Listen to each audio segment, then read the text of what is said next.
Yo, it's your boy Ryan, Northwest Sports Fanatics, back at you with a new video. Today is Sunday, May 7th, 2023, with your boy Ryan and the Northwest Sports Fanatics. Make sure you guys subscribe to the channel. Smash that like button either now or on your way out. Donate to your boy if you can. Cash App, $ORION NWSF, or the YouTube Super Chat right here. We got NHL Playoffs, West, second round, game number 3.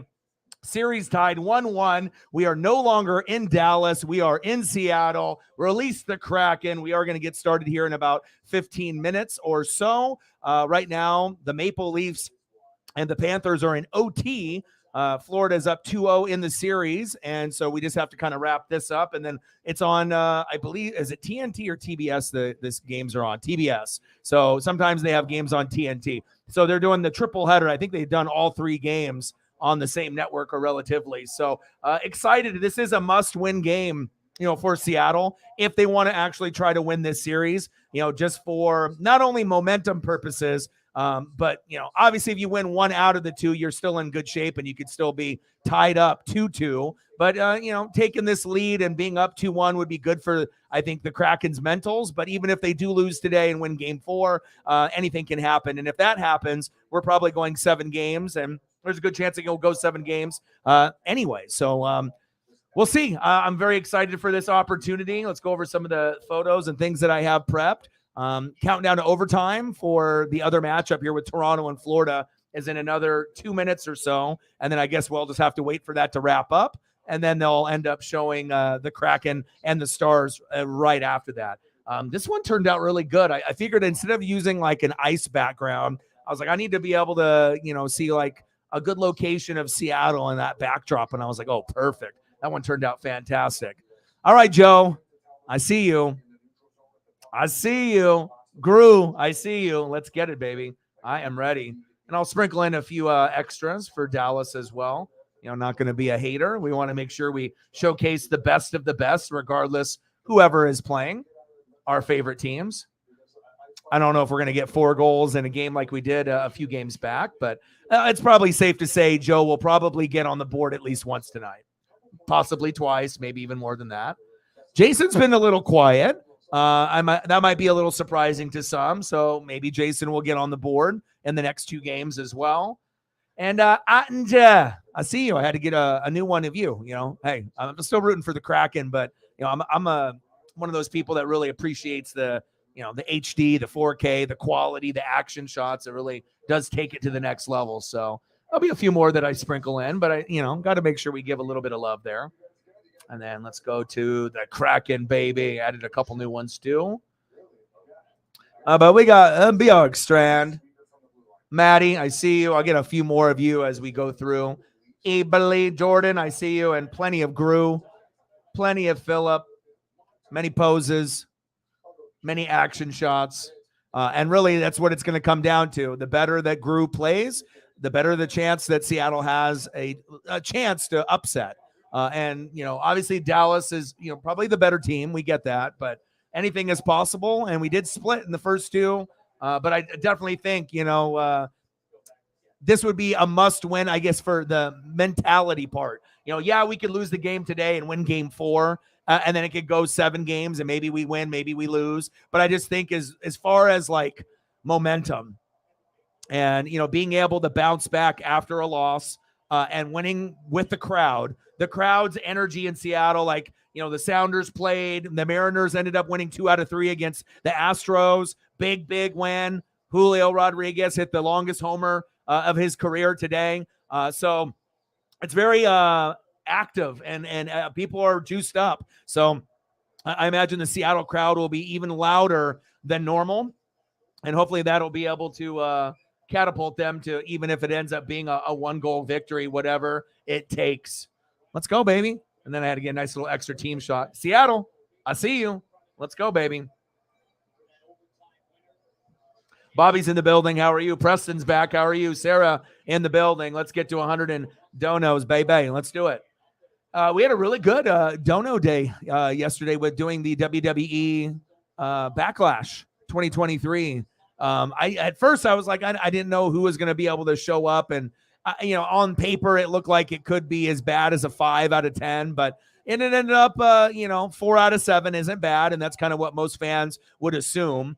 You're going to have a couple really good matches, a couple, good matches, and a couple duds, or a couple that could have been better. So we'll see how it goes. And right now, Florida is trying to do the unthinkable. They are trying to go up 3-0 on Toronto. And, Toronto, after, Florida ended up beating Boston, they're like, they were chanting, we want the Panthers. We want Florida. They're fake. They're not the real deal. Right. Well, if you go through the team that had the best record, most points scored all time, and even though it did feel like maybe they were overrated and maybe they weren't hot at the right time, like they were the best regular season team. But as it got closer and closer to the playoffs within that last month, some of those cracks started to show a little bit, and it didn't feel like a Colorado Avalanche championship worthy team like last year. It just didn't. And I know I'm not the only one, but we are surprised that Boston lost in the first round. Maybe we thought that they would lose in the final. Maybe, previous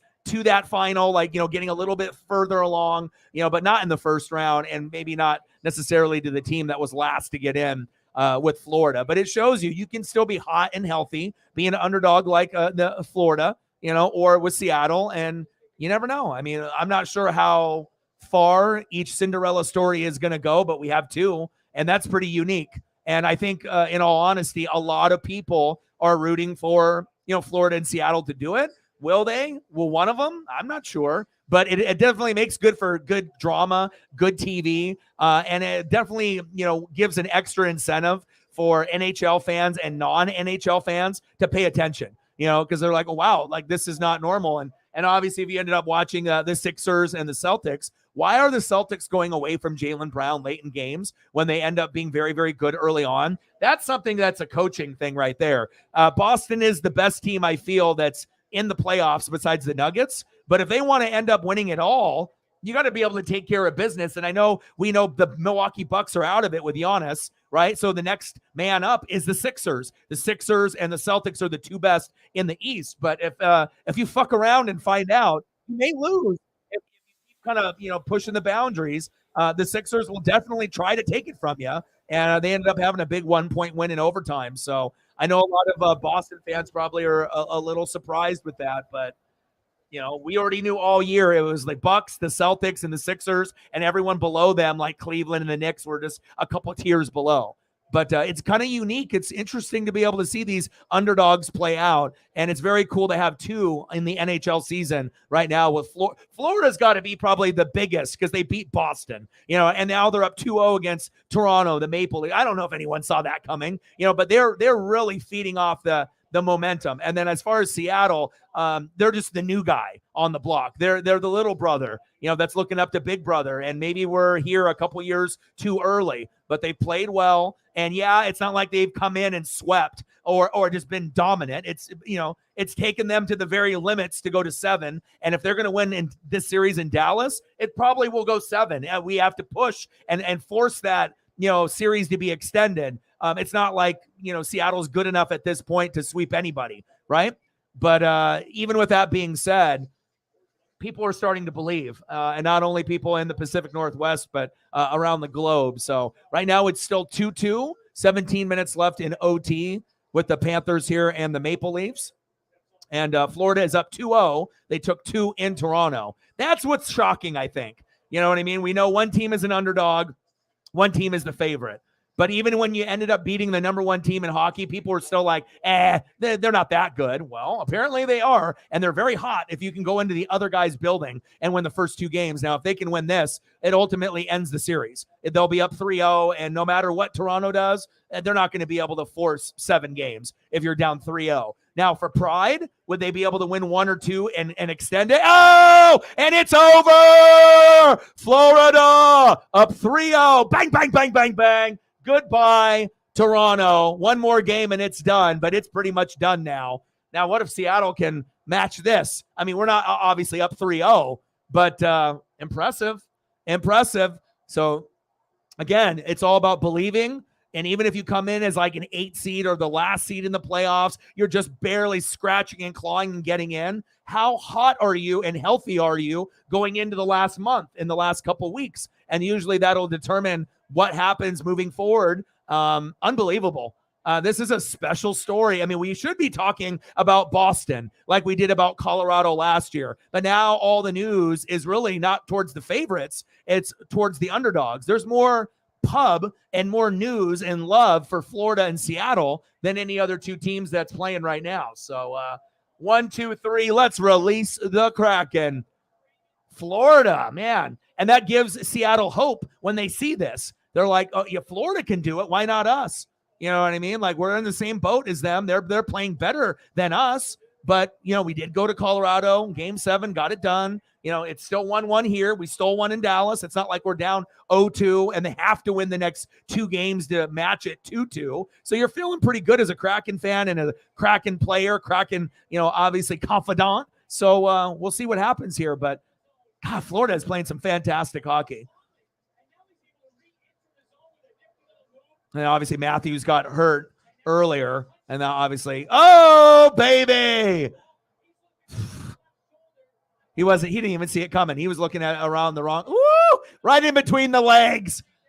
That reaction time was just a little too slow. Let's go. Duska's in the building. What to do? Release the Kraken, baby. Let's go, Kraken. Did you go back, Sarah, and watch the Bianca Belair match? Or did you just not watch it just yet? I would recommend watching it. So, no worries. No worries. I ended up spending time with Paisley. I watched the Mariners beat the Astros. Anytime we can beat the Astros, it's a fucking great day.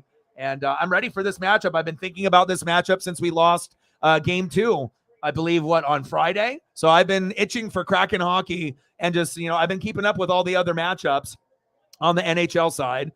I watch more NHL than I do NBA, you know, but I guess that's not really that too much of a surprise anymore. But I still will keep up a little bit. And then I saw Ross Chastain and Noah Gragson go at it. You know, there was a little bit of bumping towards the end, and Ross, punched him in the face, and Noah tried to punch back. And so you don't really get too many fights in NASCAR. So it's been pretty crazy last couple days. But I'll tell you what, we're ready. And these Toronto Maple Leaf fans are in disbelief. And that's what happens with sports karma when you have a fan base that gets cocky and says, we want them like they're nothing, like they're shit. They have no chance against us. Be careful what you wish for. And that's why you don't do that dumbass shit. And I guarantee Toronto fans will never do that again, because they were like jokingly, you know, just doing it. And they were like, you know, we were confident. We think that we can go really far. You know, we know that we can win this series, right? But then all of a sudden, you know, you didn't give Florida the credit for beating Boston. And they're like, all right, man, fuck you then. I'll show you how good we are. Boom, you got punched in the mouth game 1. Boom, punch in the game in mouth 2. Obviously, they're in Toronto. You're down 0-2. This is a must-win game. And now you drop this one 3-2 in game 3 in OT. It's over.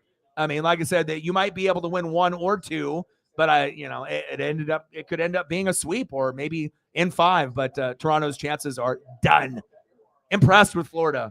Gives Seattle fans a lot of hope. Mike's in the building. How are you? And that NASCAR race was something, huh? Little Ross Chastain, public enemy number 1. You know, a little Noah Gragson. Little, hey, let's talk a little bit and let's swear at each other. Hey, screw you. And then boom, Ross with the jab, and Noah tried to punch back, but the official kind of got in the way from the retaliation punch. And you don't really see too much fighting in NASCAR. It's like once every couple years you'll see a fight, or you'll see someone push, or something, but not usually, punch to the face. That's not every year. It's every like 2 or 3 years. But yeah, it's wild. But I'm glad Seattle ended up getting the victory, and Pacific Northwest we're feeling pretty good, with everything, with all things considered. If we can beat the Astros, in any type of set 2 out of 3, that's a good feel. And like I said, Sounders played. We're here for the Kraken, and I'm ready to go. Let's get it, baby. Let's go. We'll go over some of the photos here. Decided to kind of switch it up too. Like I said, I normally have been doing like the arena backgrounds, but I was like, you know what? Why not a beautiful picture of the stadium in the background, right? Space Needle and all. And I found this one, and I was like, oh, this is exactly what I was looking for. Had to represent a little Joe, and then obviously Grew, because he is going to really be the catalyst. As far as Seattle goes, is going to be on the goaltending. We already know the offense will be hit or miss at times, but most of the time it is a hit. But there's going to be times where the offense is stagnant and slow, and they're going to have someone or a few people go after Grew, and we're going to have to be able to have 10, 15 saves in a period sometimes to save our ass. And I'm hoping that he can do a great job, and we got to win this game. This is must win. Like I said, it doesn't necessarily feel like a must win, but if you want to win the series mentally, I feel this is a must win game. Obviously you could, drop this one, go down 2-1, win game 4, be at 2-2. Yeah, but I don't want to see Seattle drop 2 games in a row. I want them to be able to rebound, from a loss and get a win, and then feed off that Seattle crowd, right? Come on, baby. We got this. Let's go. Should be electric tonight. And then we got to hit you with some Joe. 4 goals in a game, a few games back, but as long as we can limit him, we'll be all right. He'll probably score at least once, so that's probably a given. Now, Jason has been quiet, which makes me a little nervous. So he probably will have a goal within the next 2 games, either today or whenever the next game is, possibly, Tuesday? I haven't looked at the schedule yet to see. But he's been a little quiet. Joe has been hot. What will Jason do today? We will find out. And we'll see what he does today. That's a new fire one. I'll bring up a couple of him while we end up doing the stream. And then we got Oliver Bjorkstrand. I got a few of Maddie. We'll get a couple more up there as well. Eberly, Jordan, I see you, and plenty of Grew. Plenty of Phillip. I'm ready. I just, I woke up super early today too. Like I've been waiting on this for like 2-3 days, but I was up early. All right, Seattle, I'm looking at you. Let's get it done. Let's get it, baby. Wild weekend of sports. It's been good.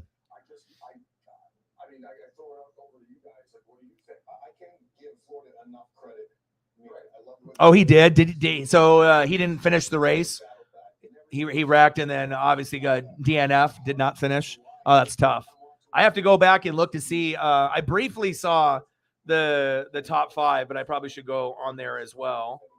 And thank you for Sarah and Cyberpunk for retweeting out there on the Twitter side. That'll help us get some more people in here as well. Appreciate that. I got sidetracked there. Let me take a quick peek. But I did see a lot of angles of that fight. And anytime you have a NASCAR fight, I'm always going to watch. I'm always going to see what's going on. Padres 2, Dodgers 1. So I imagine my dad is watching that right now with great intent. Mariners 3, Astros 1. Julio with a great distance home run. And let me go to the NASCAR here feed real quick since we're going to get started here. We got about 1:45. So that's why, like you said, all credit to Florida. Agreed. They're trying to close this thing out as soon as possible. They're not just sitting back hoping Bobrovsky gets the job. Yeah, that's the key right there. All right, where are you?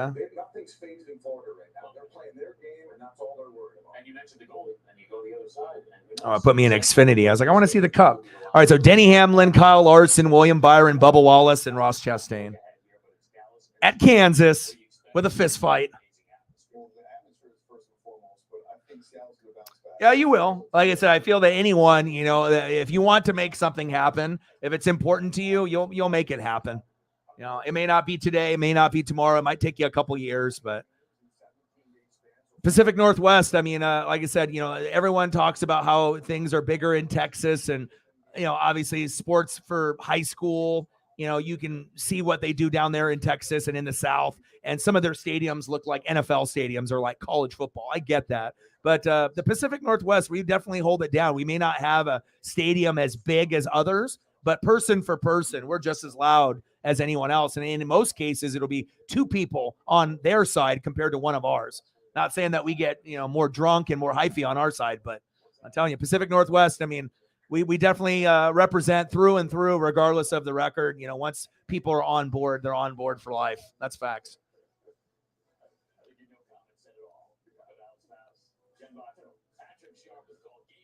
It's crazy. It's crazy. Beautiful. Look at that. Just like the backdrop that I did today. Let's go. Let's go, baby. Space Needle in the background there. Let's go, baby. Fans are going to be very, very loud. This is going to be exciting. And I was able to actually find a nice little backdrop, too. I was like trying to make one that had the like nice lighting and everything. Sometimes it's a little bit more difficult, but all right, here we go. Oh, I'm excited. I am excited. Let's go, baby.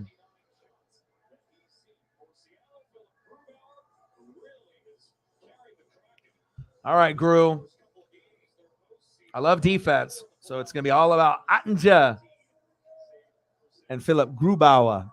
Let's go. All right. Let's go, Kraken. All right, series tied 1-1. And, obviously just with everything that Seattle's been able to accomplish and everything just being so exciting with, the Mariners from last year and everything that we got going on with the Seahawks too. It's definitely probably the like most intense vibe as far as fandom in a while, especially when it's not just one team that's doing pretty good. It's like we've had pretty good success with multiple teams in the Pacific Northwest. So vibe is at an all-time high, and Seattle's confident. I'll tell you that. Oh! I was going to say, we're not going to get a goal right away, are we? Hi, Paisley. Paisley's in here staring at me. Hi. Dad loves you. We're going to snug after the game is over. Maybe we'll go for another walk. All right, we're at 0-0, 19 minutes left in the first period. Dallas and Seattle knotted up 1-1 in the series. And like I said, as far as the stat sheet is concerned, yeah, we could lose this game and then win game 4 and be 2-2. But I think for the mentality part, the psychology of the sport, winning this would be essential for Seattle. And if we win game 3, I think we win the series. You don't want to lose back-to-back games and be in desperation mode for that game 4. All right, Seattle, let's go. Hope everyone's having a fantastic weekend. Yes, we are. Let's go, baby. Let's go. Release the Kraken. Let's get to 100 in donos. Let's do that.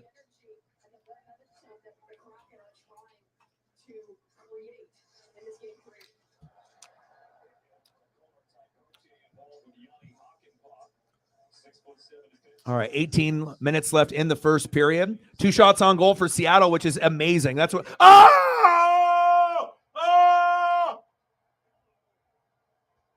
Someone call 911. Oh, my God.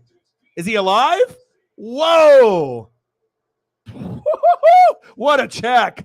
I need to see a replay. Oh, my God.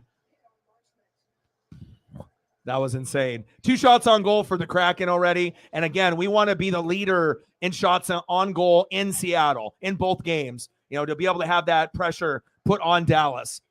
We definitely want to be, in the zone and put the pressure on Ottinger rather than having Gru do all the work for us, because that's going to be too much pressure if we don't have enough shots on goal and Gru is just, in defense mode the whole time.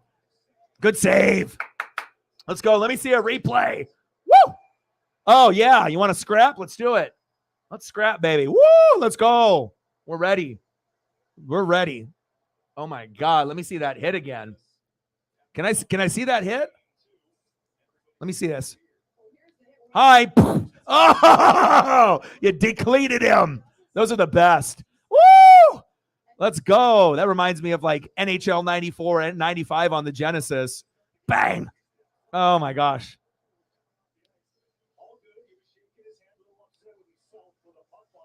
Four hits for the Kraken already. Physicality, shots on goal. That's exactly what we need to be able to put the pressure on Dallas and, come back from that loss in game 2. That was frustrating. And Dallas dominated that whole game. I mean, there really wasn't a point in that game where I think Kraken fans thought we were going to win. Like, obviously, we're not as good as Florida, up on Toronto, being able to win both games and the other, person's house. Dallas is a good team. They were favored. And there's a reason why they're favored in the series. But again, if you're able to get past Colorado, the champ from last year, even though they weren't good enough to win it this year, in most people's eyes, still, we did something that most people thought would not be able to be capable of being done. And Dallas rebounded in game 2. And that's what really good teams do. They don't go down 0-2 at home. They usually will find a way to make the proper adjustments. They'll be more aggressive. The goaltending will be better, and they find a way to bounce back. At least that's what the good teams do, and that's what Dallas did in game 2. So.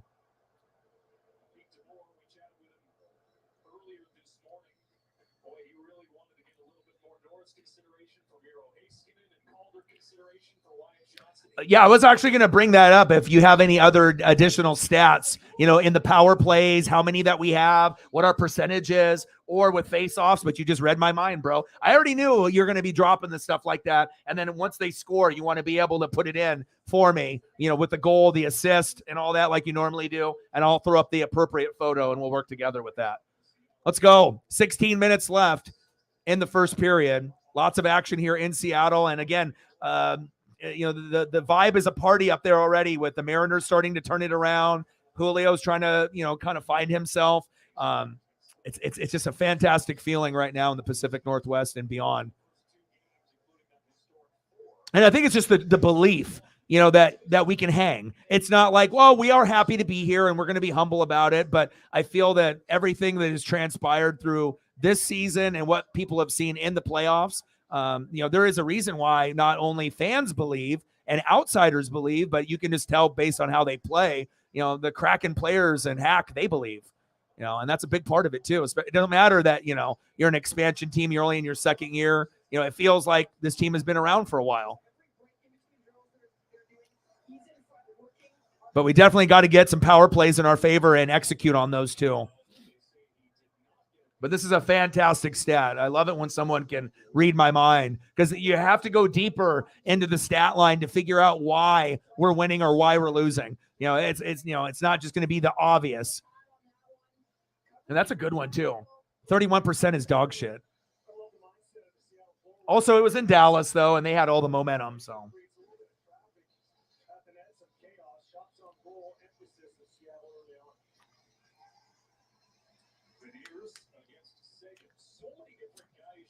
He said 200 milligrams. Yeah, I gotta be able to be functional when I'm doing the stream, my brother. Yeah, but I got gummies here. I got pre-rolls. I got all of it here on the desk.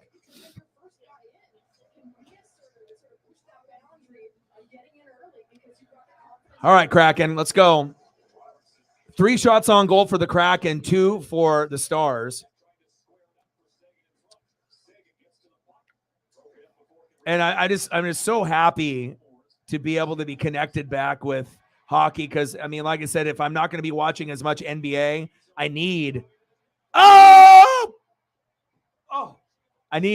be able to have that in my life, especially when the NFL season's not going on in college football. Yeah, I get my wrestling every week from AEW and WWE, but, and I'll get a few baseball games for like the Mariners and Dodgers for my dad, but it's just nice to be able to have something that, people get that excitement for the NBA playoffs, and I can have that with the NHL side. And I know that I love it more is because I literally can watch any NHL playoff matchup. It doesn't matter who it is. And I'm more interested in that than even Boston Sixers or Warriors Lakers. And in most cases, that would not be the case. I would be more interested in those NBA matchups because those matchups are actually worth watching. 2 of them, maybe only ones that are worth watching, unless you're a fan of one of the other teams that's still in the playoffs. But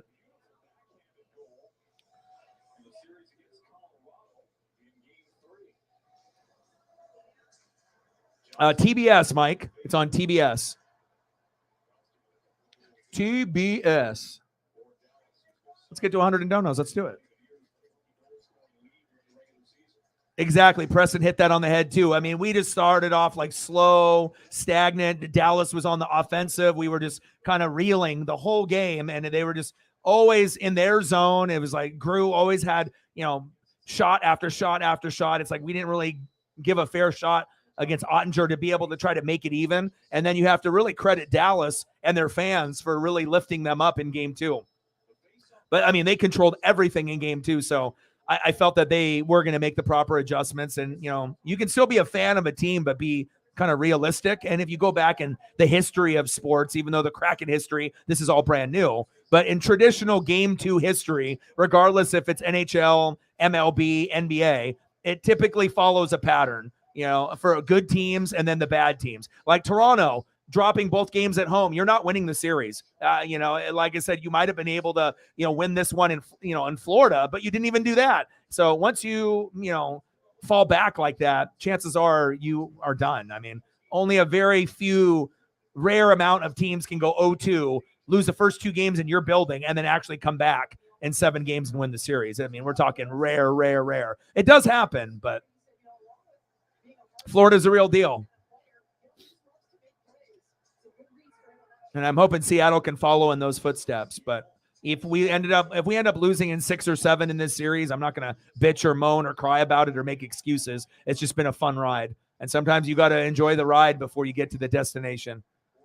And obviously the goal will be to win the Stanley Cup at some point, or at least make a Stanley Cup final. Obviously that's going to be on Seattle's, radar, that I would imagine with Hack, as we see there. I imagine the goal will be in 5 years, to get there. That might be an aggressive goal, but I imagine that's going to be kind of what the goal is, 5 to 10 years, try to at least get there, but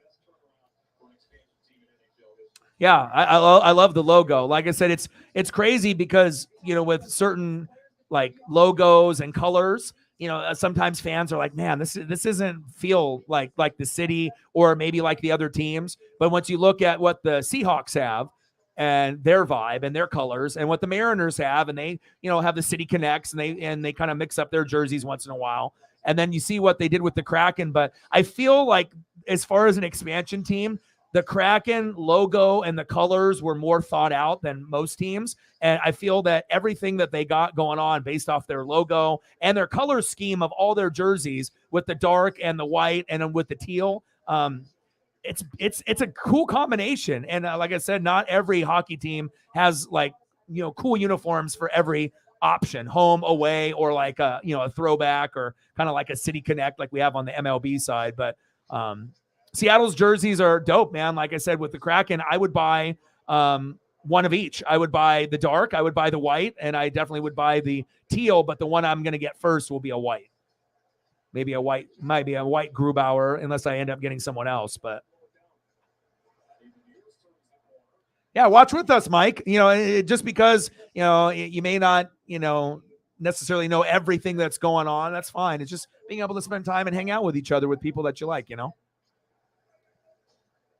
I mean, I'm here for the fights. I'm here for the power plays. And like I said, I feel that playoff hockey is very intense, and obviously you get a little bit of, aggressiveness and overall play go up, obviously on the NBA side as well. But I feel on the NHL side, even though that you're not getting 10-9 matchups every time, but still, even if there's like a 3-2 matchup, 2-1, you still have a lot of excitement throughout each period. All right, we're still knotted up at 0. Seattle is much more aggressive here in Game 3 at home. 4 shots on goal for the Kraken, 3 for the Stars. It's like that perfect balance of them, skating on the ice, just punching each other in the face, big checks, against the glass, good power plays, just enough action that it's not as boring as soccer, but more entertaining than basketball. For me, it's like the closest thing to like football that you're going to get, except you're not going to get as much scoring. The scoring will be like soccer or baseball, but it's just more entertaining. Nice save by Gru. Let's go.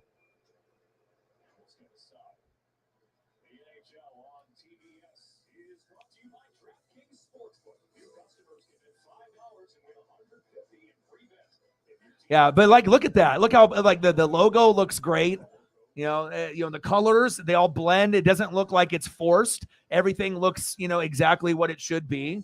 And it's just nice. And the white really pops though. For me, the white obviously would be the one that I would start with, but the dark jerseys look good too. And they also have the teal versions as well.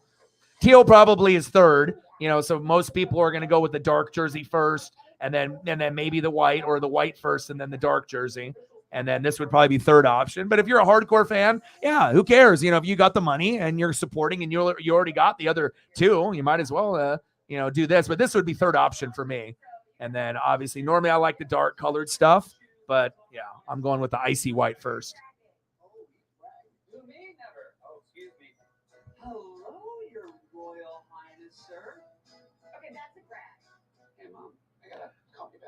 Yeah, but the thing is, even though the Stars, they have the green with the Mavs and Cowboys, right? Even though they've split that up, but with the Stars and the Mavericks and having that kind of blend, it fits. You know what I mean? It looks good, for those particular teams. Especially if have watched sports for a long period of time. Even with the old school Mavericks with like Orlando Blackman and looking at those teams from back in the day. So. Not every single team is going to have the same color scheme, for all their sports. It's like, if you look, some of them do, like if you look, I was just thinking off the top of my head, like the Pittsburgh Pirates, the Pittsburgh Penguins, the Pittsburgh Steelers, they all do the black and yellow, right? So sometimes they're just going to be a city that embraces those colors, and then you just kind of mimic off that. And Seattle has done the same with the Mariners and the Seahawks and the Kraken, baby. Let's go.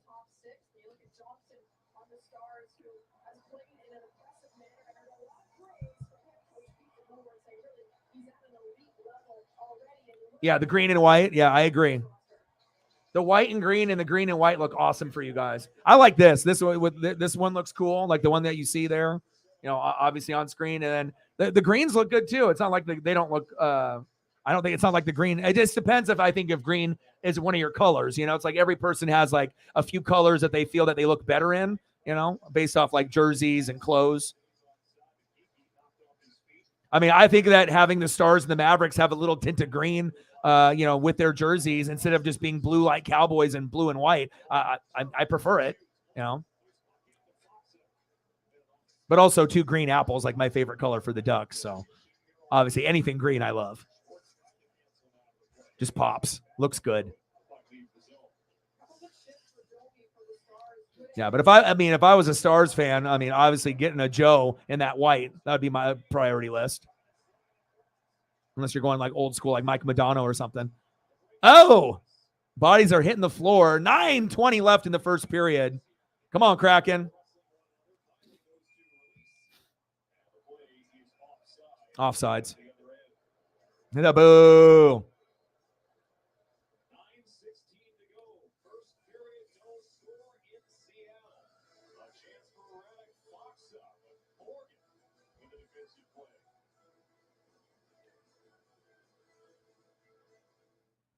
Thank you, Mike. You're the best.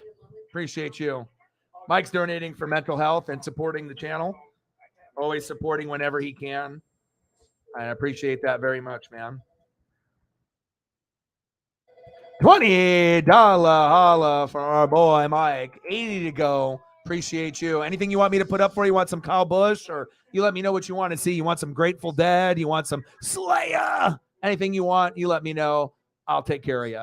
Bang, bang, bang. Boom, boom, boom. Stacks on stacks. Racks on racks. Cactus Jack. Bang, bang. $20 holla. Thank you, bro. Appreciate you very, very much. Thank you.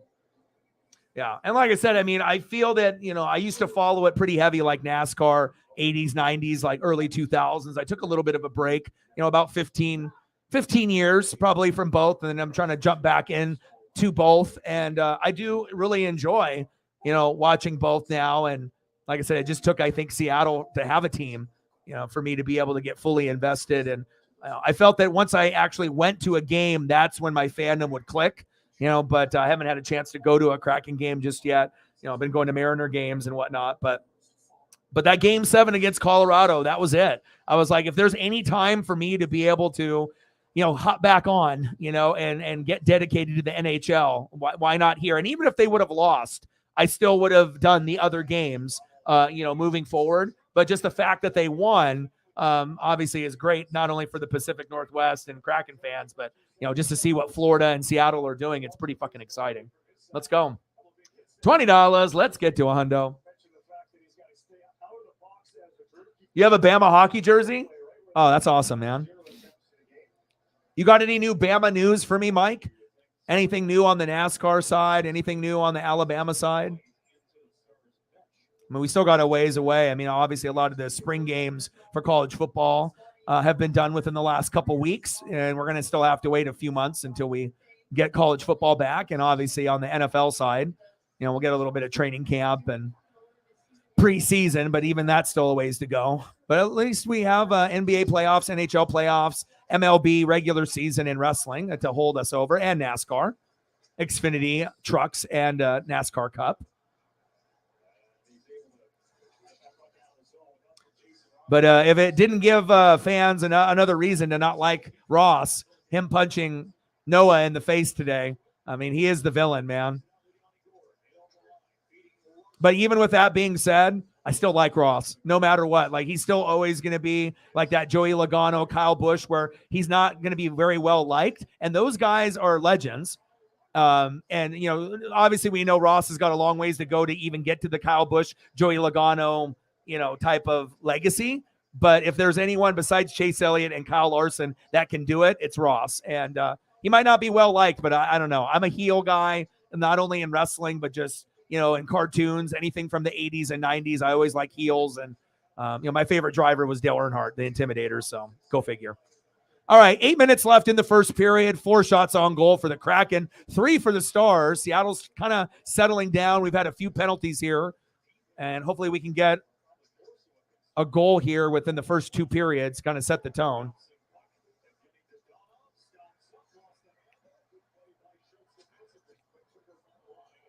All right, no problem, Megan. But let me know, Mike, if there's anything that you want me to be able to pull up during a commercial break or whatnot. Alabama gang, anything NASCAR, Kyle Busch, I got you, man. You let me know. Anything that'll make you feel good, anything that will brighten your day, you let me know. And that goes for anyone that obviously donates. You know, you got a favorite thing, I got you. Doesn't even have to be hockey related. I'll be able to work quick. 13 hits for the Kraken, only 2 for Dallas. That's pretty surprising, but not really. I already knew they were going to bring it here in Seattle for Game 3. This is, you know, Hack is pretty much, this is must win. You want to win this series, you win this game. You know, if you just want to be happy to be here, then, you know, you're probably going to lose in 6. But if we win this game, I think we might be able to go 7.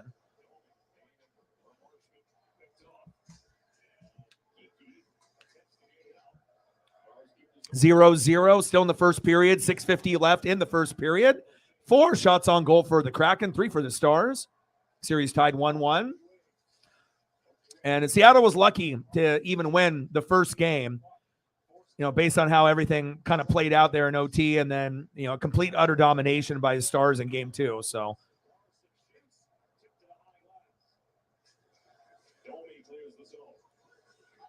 but they're not passive like in Game 2. They're more aggressive, so I like that. Even though we haven't got on the board yet, it's just good to see. They're playing motivated. They're playing like they, you know, this is a must-win game. I like that. And even if they did drop this game, you know, yeah, they could, you know, lose Game 3, win Game 4, and still go 7 games and win. But I think for the psychology of it all, you want to definitely win this one with the fans being in attendance for the first time here in this series. Offsides. Fuck.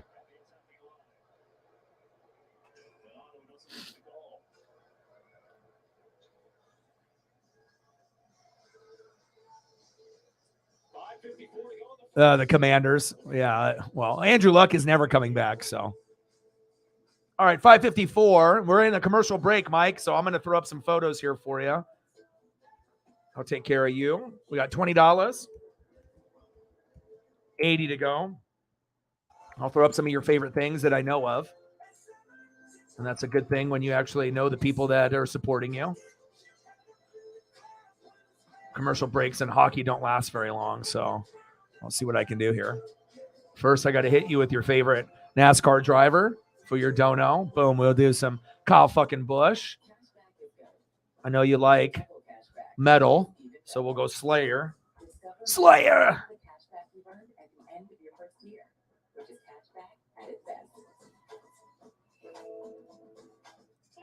More. I think we got it. Yeah, let's focus on the RV. RV? Okay, everybody look at the RV and smile. This is what you want for your family portrait. All right. And I got commercial break here. We're still at 0. Just trying to throw up some photos to show some love for the people that are donating for the cause, which I appreciate. And then we'll go. I'll hit you with the Grateful Dead. I mean, it can be NHL related or it doesn't have to be.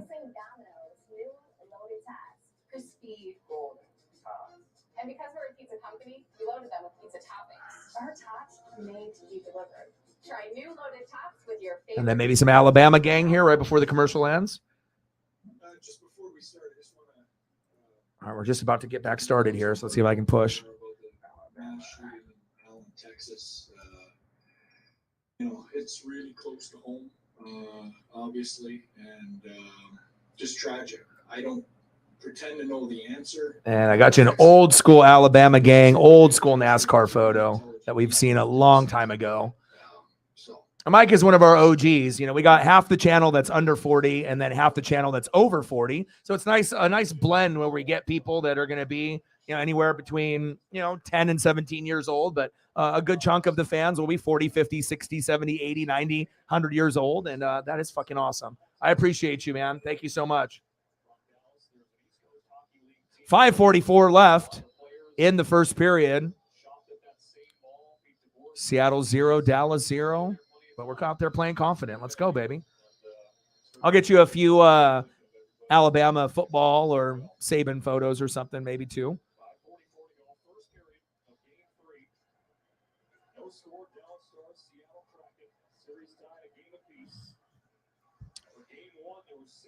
And it's really going to come down to Ottinja and Grew. I mean, obviously we know offense is going to be stagnant at times, but this is really what it's going to come down to. Not only in this period, but the series. Who's going to be more consistent? 5:35 left in the first period. 5 shots on goal for the Stars, 4 for the Kraken. I feel like the Kraken have won this period. I mean, if it was like UFC or boxing and we're kind of rating each round, like who won this round, who won this period. I think Seattle ended up winning this period so far, but it'd be really sweet if we can end up getting on the board before the third period. That's really key.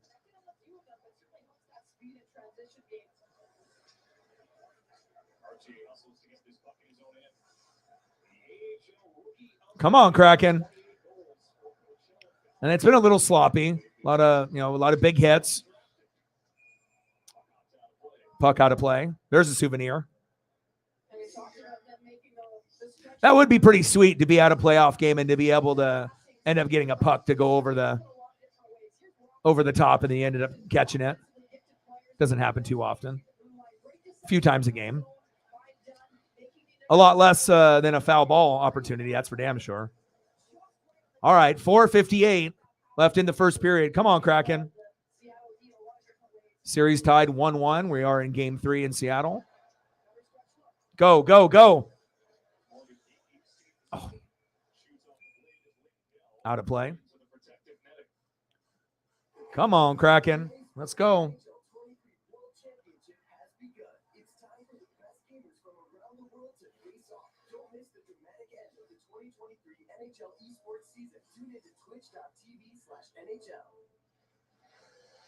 Let's go, Seattle. Face off in the D zone for Dallas, but on a low event. First period, Seattle wins the face off. Schwartz's pass picked up by Archie. Oh, nice. I'm sure that's the way they would prefer it. That's awesome. That's good to hear, man. I'm glad you're feeling good. I usually can tell how old people are by the way they type. Not all the time, but usually, if you get trolls or if you get certain people, you definitely, I'm not necessarily saying that you can judge someone's intelligence, or, how old they are and whatnot, but sometimes you can, based on how people type. $5 holla. Thank you, Sarah. Appreciate you. Bang, bang, bang. Boom, boom, boom. Bang, bang. $5 holla. Thank you. Appreciate you. Let me know what you want to see during the commercial break, and I got you. $25. Let's get to a hundo. Some Sidney Crosby. Ooh, good one. I like that. Let's go.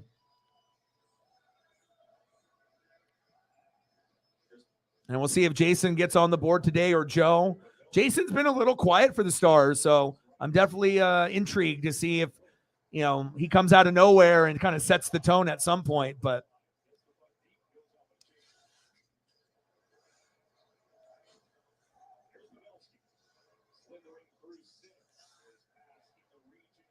yeah, I think the youngest that we typically have that usually comes on a semi-regular basis is Alex, and he's like 10 to 12, but then we have people that are, 70, 80, 90 plus. that will come through too. So it's kind of cool because I remember when I first started, it was, a majority of the channel was probably 20 to 30 years old, 20 to 35, something like that. But it's definitely has a more of a gap now where you have a little bit of everything.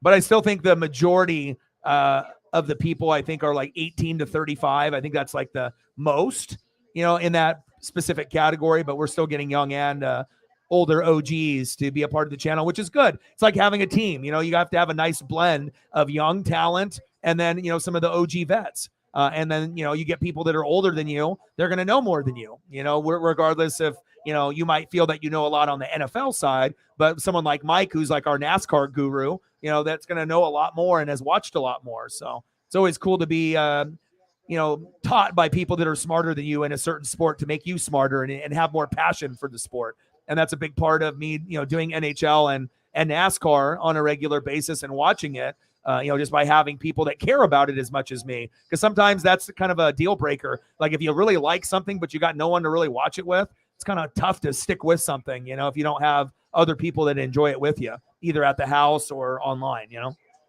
All right, 3 minutes left in the first period. Still knotted up at 0.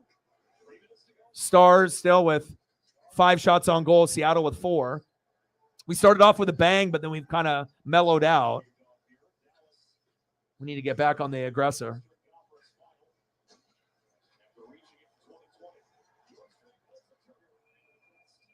Phil's in the building. How are you, Phil? 2:41 left in the first period. And a lot of times I always, people are always like blown away that I'm 41. They look at me on the screen and they're like, and I go to the store and like, no, I always get carded. It doesn't matter what it is, where I go. I guess that's a good thing, just with my, mom and my dad and the genetics and whatnot. But it's just hilarious to see people's reaction when I tell them I'm 41 and they just think I have a fake ID or whatever. But, it is what it is. 2:41 left in the first period. Come on, baby. Bjorkstrand, we need him to get going again. He was really active in game 1, quiet in game 2. We need you, baby. Come on, Oliver. And we need to be better in faceoffs as well and take advantage in power plays on a higher percentage.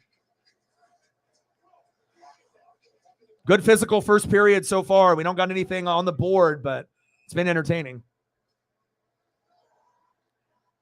You went to the Mariners game last night? Awesome, man. Yeah, I'm a big Mariner fan since 85. So I met Griffey his rookie year in 89, and then I met Sandy Koufax, my dad's hero, in 92 when I was 10. So by the time I was 10, I met Ken Griffey Jr. and Sandy Koufax, Dodger legend and Mariner legend. And, if I didn't have those two things happen to me when I was 10, I probably wouldn't be here today, honestly. And, the first game with Luis Castillo, we ended up losing that matchup. I did a live stream for that game. And then we had that magical comeback where we ended up getting, like 8 or 9 consecutive batters with 2 outs and then, fired off like 6 runs, which was fucking beautiful. And then Julio today, we started off, with a nice little solo shot, his longest home run in his career. And we fought and we battled and we battled and we fought. And then we scrapped another win against the Astros. And anytime you can win a series on Houston, even if they don't have Altuve and they're not full strength, you're going to take it. Nice save by Ottinger.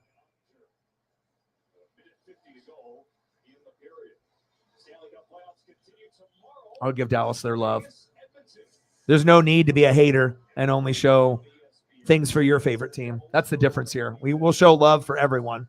If someone has greatness in them, even if it's the rival, you still want to show that love and appreciation. You don't want to be like Toronto's fans saying that, we want Florida, and then now you're down 0-3. So show the respect and good things will happen from the sports gods.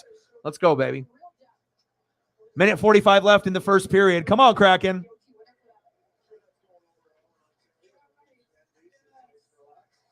Oh.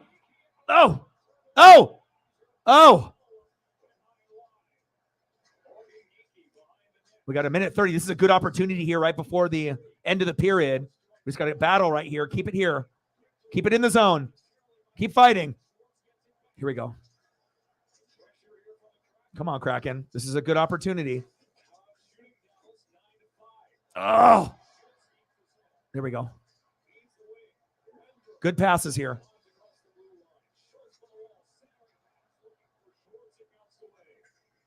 At least we had 2 good shots. 1 minute to go.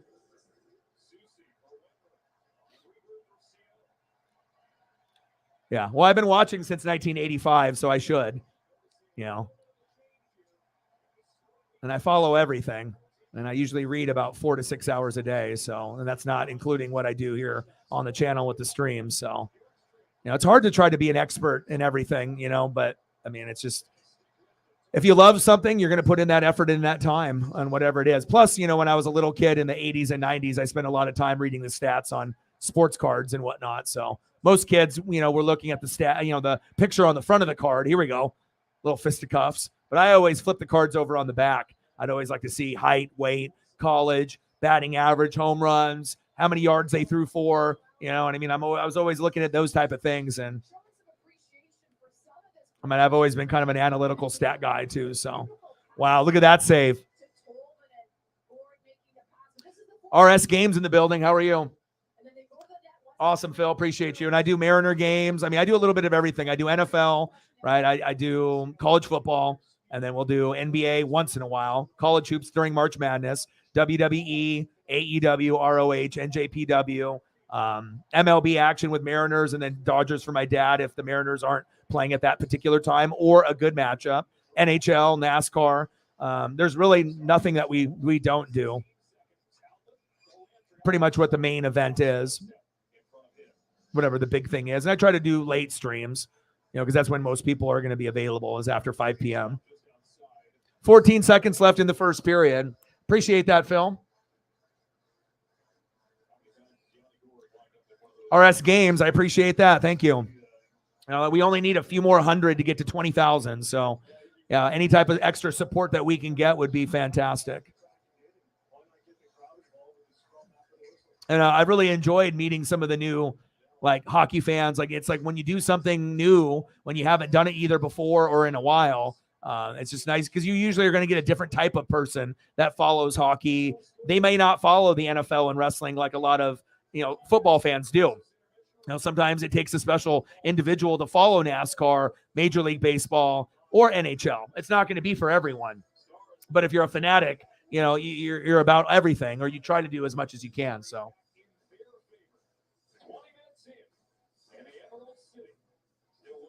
right, we're going to the second period here.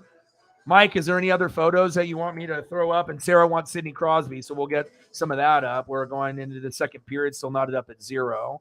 And then here for some of the newbies here. So this is me and my dad and Ken Griffey Jr. in 1989 in his rookie year. Changed my life forever. Met his dad, Ken Griffey Sr. from the Cincinnati Reds, and then he joined the Mariners in 1990 when they had that first father-son back-to-back home run.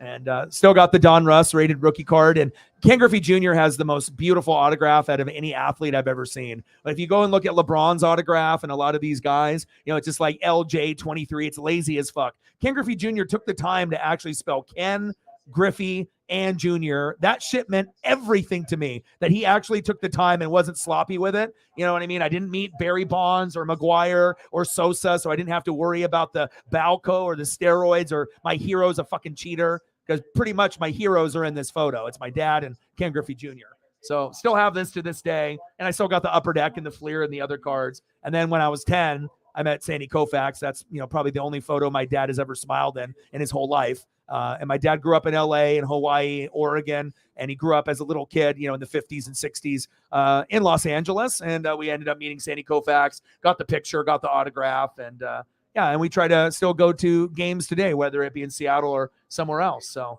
yeah, so obviously Pacific Northwest, sports, me living here in Oregon, if you live in Washington or Oregon, it's, all about the West Coast and the Pacific Northwest sports. So that's big facts. All right, let me get some Sidney Crosby up here. We're knotted up at 0. It'll be down at the bottom of the ticker for everything there. Oh, he is the best. You have no idea, because it was already easy for me to get into wrestling, Hulk Hogan and Andre the Giant and Legion of Doom, Road Warriors, and then going into the Attitude Era for Rock, Stone Cold, or DX or NWO, right? It was easy, right, to like that stuff. And NBA was easy. Magic Johnson, Larry Bird, Michael Jordan, Barkley, Malone, Robinson, it's just easy. But for baseball, that was my dad's passion and love. And as I've gotten older, I've gotten more and more love for baseball. And it's not just me. I don't know what it is about like a lot of my friends that are like 35 to 45, but a lot of them that were like kind of into baseball and baseball cards when they were a kid, they kind of fell off. And then now they're getting back into it, like going to games together and, trying to get foul balls and just getting more into that type of action. And yeah, it's awesome, man. Just to be able to have something you can share with the family or with friends now. All right, let's get the Sidney Crosby up here for Sarah. And then if Mike wants anything on top of that, we can do that as well. Buy 2 pairs of glasses for just $79.95, and they'll throw in an eye exam for free. It's a savings of at least $59. That's not just a better deal. It's America's best. Book an exam online today. Well, this is a weird year in sports, not only on the NHL side, but the NBA side. This is like the first year where you didn't really feel that there was a Colorado Avalanche team like last year. Like, yes, it was supposed to be Boston, right? And maybe they had a lot of people fooled that they could go all the way, but something just didn't feel right. They just felt like a pretender, but they still should have beaten Florida in the first round and maybe lost in the second round. But, it is what it is. And then obviously with Pittsburgh, you're going to have good years and you're going to have off years.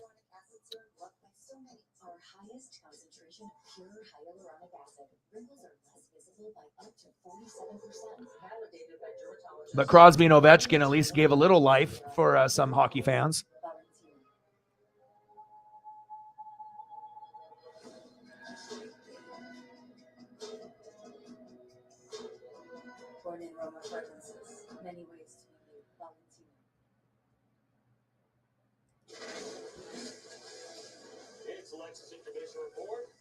All right, we're at intermission, still at 0-0. So I'm just throwing up some photos for the goats in the room. You want a newbie to choose? All right, Phil, you got a favorite Mariner player, past or present? Or RS Games. You got anything that you love?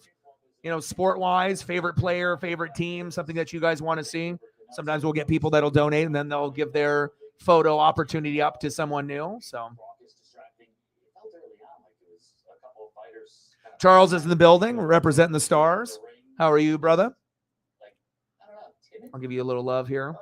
I mean, you're probably not going to get any other Kraken stream showing photos of the opposing team and showing love, but you got to, man. Joe is fantastic. That's my thing. I think in sports, it's like, a lot of times, on TV and podcasts, and just in general, Twitch, YouTube, no matter where you're going, 99% of the people out there that have a show, it's garbage. It's just completely biased. It's either through the narrative, of who's paying them or whatever narrative they're trying to spin, but it's like not real talk. And just because you scream and yell like Stephen A. Smith doesn't mean that you're right. And I feel that type of sports talk is dead. Like, there's young people and old people that don't want to watch that anymore. Why do you think ratings have gone down the shitter on ESPN? Because they haven't realized that the younger generation doesn't like that anymore. They would rather listen to someone that is, knowledgeable, that's going to keep it real. Like if their team is good, you're going to know. But if their team sucks, they're not going to pretend that they're still, like Super Bowl caliber worthy. You got to call them out just like you would call out any other team that either you like or you don't like. And that's the problem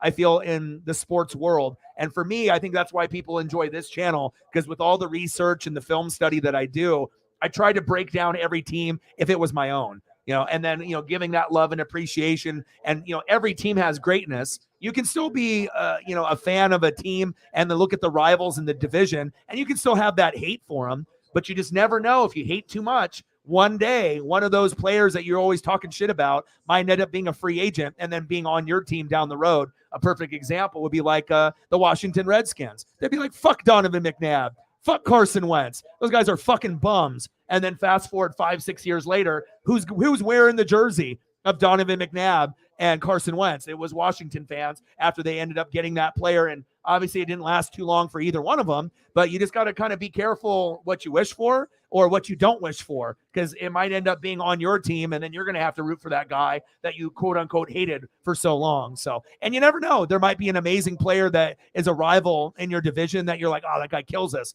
But maybe down the road when they're a free agent, maybe they join your team. So you just want to keep an open mind. Obviously sports is going to be competitive, but there's just too much haterade that's out there. We need to be able to appreciate the greatness while it's still here and not have to appreciate it after the person is retired, like Kobe Bryant. Rest in peace, Kobe, because obviously Kobe, tortured the league, and a lot of people didn't like Kobe. And then obviously once, he became the girl dad and you saw how involved he was with his kids, and you go back and look at his legacy after he's done playing, and then you start to realize how great Kobe really was. Everyone wants to talk about fucking LeBron, but Kobe and Jordan are better, period. They had the Mamba mentality. And if LeBron might be the best all-around player, but he doesn't have the clutch mentality like Kobe and Jordan. And anyone that has watched sports will know that as well. So that is facts. But, I just like to be able to give the proper love and appreciation to even the visiting teams. So instead of it just being like a Kraken stream, it's an NHL stream where you're actually going to get, a fair analysis and breakdown of, the team that I root for or the team that I'm doing the mainstream for, and then also the opposing, That's what you want, right? Let's go, baby. All right, let me get some more photos up for you guys.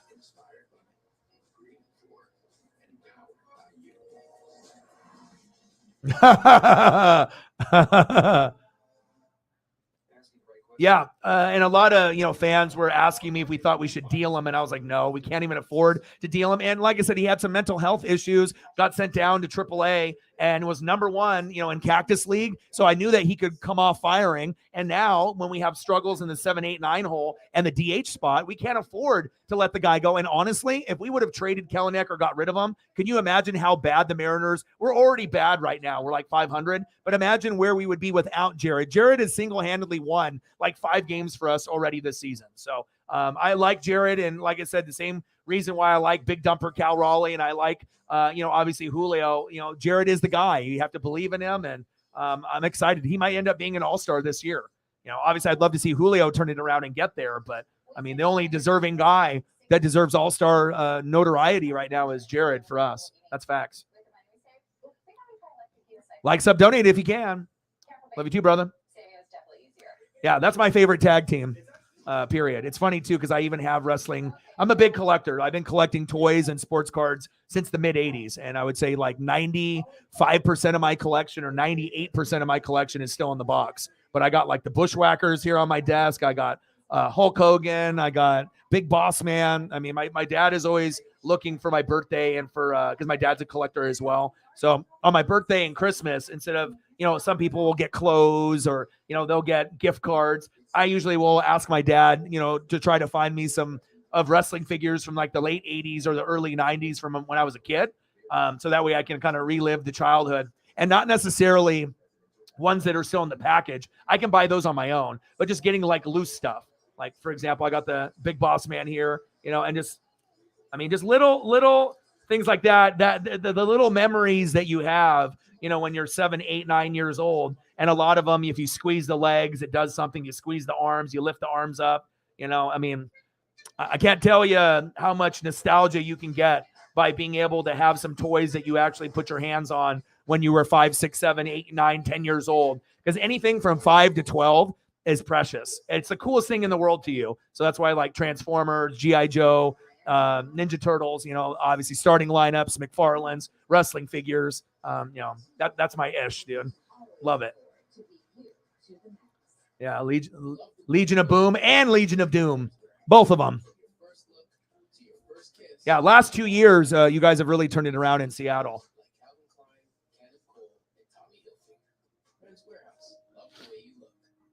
Bruins are your favorite team? Nice. I appreciate that. I mean, that's really what separates us here on the channel, from any other channel that's out there, because I'm just going to keep it honest and keep it real. It's like when things are bad, there's no point of lying about it, because especially when you get these like biased, channels, and you get these biased people on TV or wherever you're at, Twitch or YouTube, like the audience knows you're lying. The audience knows, that you're just being fake and whatnot. So Orion, like the constellation. Orion. All right, go hang with your fam, Mike. Thank you so much for your donation and your support. I love you and I appreciate you.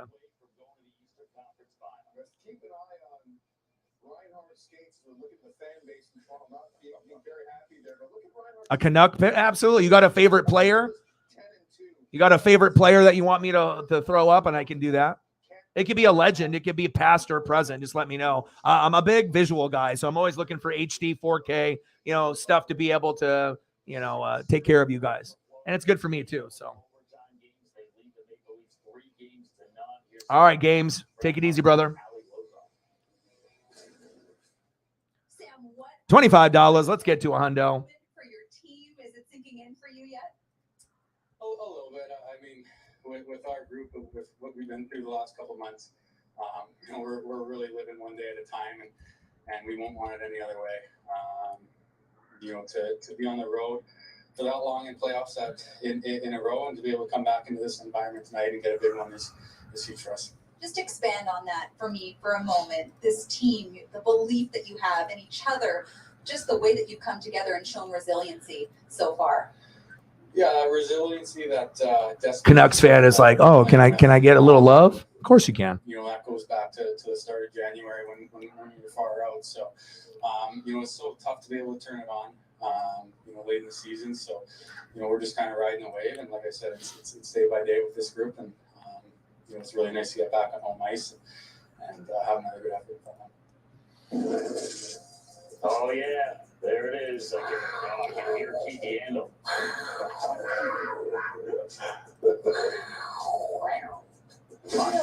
There it is, Biz. Oh, yeah. That's on the ice. I'll hit you with some bow. Started that whole thing. Did he meow over there? Did you meow? No. I don't think he did. Why would I meow? Did you put a party on? I'm a Leafs fan. I meow.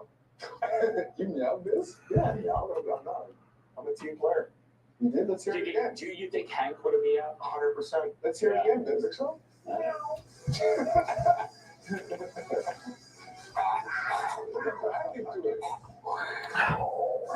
Give the fans something to enjoy. Give a little meow. Let me be that, Hank. All right, we're going to get started here in the second period. Still knotted up at 0. So I got on the TV provider was good enough. Now what? You'll talk? You call this watching sports, Dan? I'm just looking at some of the stats here. All right, what do we got? We got 9 shots on goal for the Kraken, 4 for the Stars, 15 hits for the Kraken, only 3 for Dallas. And fucking A, the face-offs every single time. Face-offs won 15 for the Stars, only 6 for Seattle. We need to be better, on face-offs at home and on the road.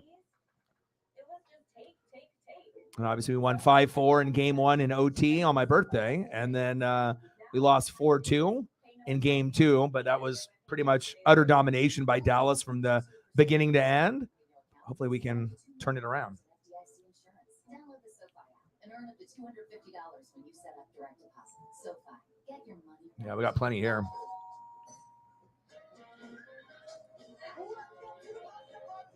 So about Grew, the better that we get from Grew, it's either, Ottinger will do his thing, but we're only going to go as far as Grew is going to take us. So if he can turn it up, we could end up winning this series in 7.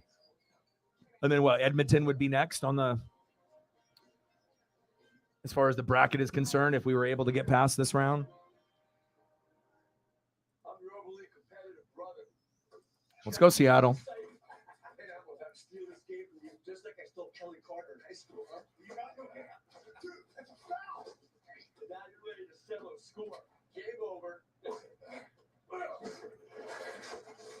you don't have the right home insurance coverage, well, you can't have paid for all this yourself. So get Allstate. Get better protected from mayhem. Yeah, like me. Thanks, bro. Take a lap. All right, baby, let's go. Real mature. All right, I gotta go grab I have a Snapple that's being frozen in the freezer. I gotta go grab it here real quick. They do best. They show up, not just for games, but for early morning practice and out-of-town tournaments. They show up for their teams, for each other, and for their communities. And at every level, from Pee-wee to the pros, Enterprise shows up for them. Proud to connect hockey fans to the game we all love. Meet Dakota Hosen, It's an iconic fish treasured by Oregonians. It's also a threatened species. That's why we've put aside our differences to expand protections for its habitat. Learn all about the new laws designed to help the coho and other aquatic wildlife at OregonForestLaws.org. The 2023 MTV Movie and TV Awards are here, so grab your popcorn and see who's up for Best Show. Stranger Things, The Last of Us, The White Lotus, Wednesday, Wolfpack, Yellow Jackets, and Yellowstone. And who will take home the award for Best Movie? All right, I'm back. I check up on my puppy as well. Put a blanket around her. She's just chilling on the couch, just waiting for Dad to be done.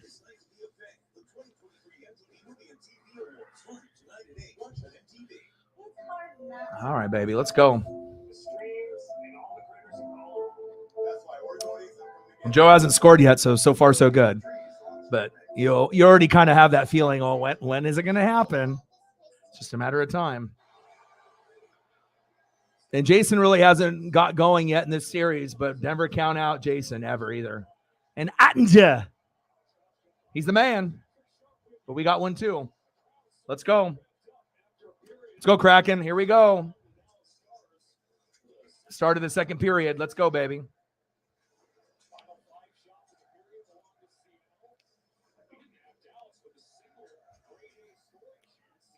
Yeah, I feel Hack has got a lot of similarities with Pete Carroll, even though they're two different types of coaches. I think Hack is a little bit more intense, and Carroll is more of like a player's coach, but it works good for both of them, for the identity of the team. And obviously for Schneider and Carroll for a few years there, the drafts weren't that great, and people were questioning, maybe that these guys need to leave or get fired or move on and get somebody new. But after last year's draft with Abraham Lucas and Kenneth Walker III, Tariq Woolen, just piece for piece for piece on piece. It's, and then obviously on top of that with this year's draft, this might be the best back-to-back draft that you guys have had in 10, 15 years. So pretty exciting to see where it goes. Hitesh, I don't know. Could go either way, but I feel this is a must-win for Seattle. So hopefully they can find a way to get the dub. Going to some of the hard areas, making sure that he supports his players. It's all on with Braddock, Fox, Luke Glendenning. Responsible for a bit of the dirty work. Yeah, and just imagine if they would have decided to move on. It's like everything worked out, and it wasn't just Gino. Like I felt like Gino got like a lot of the credit because quarterbacks do. It's a lot of the the coach or mostly the quarterback will get the love and also get the criticism. But just being able to get the most out of every guy, but to hit on 4 players in the draft like that on top of Gino was amazing to see, and it's just nice for the Pacific Northwest, and it's good for Gino too, for being a vet and never really being able to, live up to his name, being out of college and just being like a backup. And that was pretty much it, not really having a very good career. And, I don't think it was necessarily a fluke. I think he can play very well this year as well. And Seattle should be right in the mix with the 49ers for the NFC West. Nice save by Grew. Let's go. Let's go, Phillip.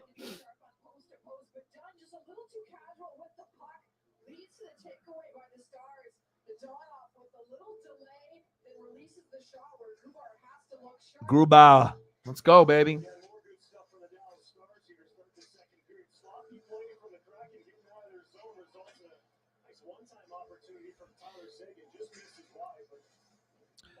All right, still knotted up at 0. 18 minutes left in the second period. Won the cup in 2018 with the Caps.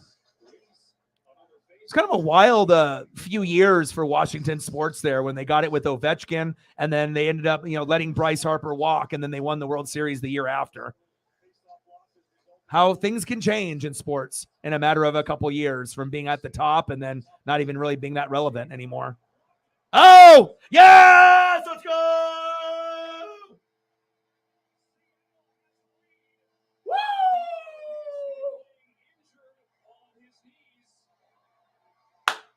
Let's go.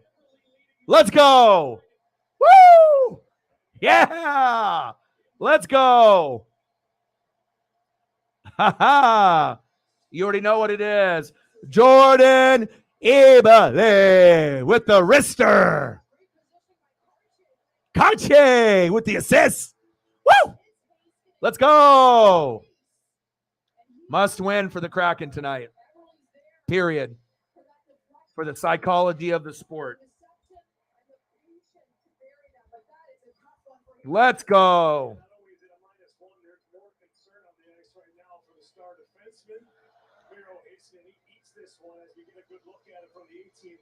Electric, baby. Jordan Ebele. Now, are they reviewing it? What's going on now? Ebele. Oh, we got Heiskanen going to the locker room. Let's go, Phil. Let's go, Jordan. 8 times scoring first in the 2023 playoffs and 10 games, 4-3 record, which doesn't necessarily mean if we score first, we win. But I like setting the tone early. Yes, sir. Sometimes you have that feeling, in matchups in hockey where, you're kind of feeling the opponent out and you're not going to really have anything in that first period. Or you're going to have something like in, game 1 where you're going to end up having like a crazy amount of goals, like 6 goals in the first period and then nothing until the end. But nice to see Seattle capitalize there with Ebele. Nice job, Jordan. 1-0 Kraken. Release the Kraken, baby. Let's go. Offsides. It's a big vibe try, baby. Let's go.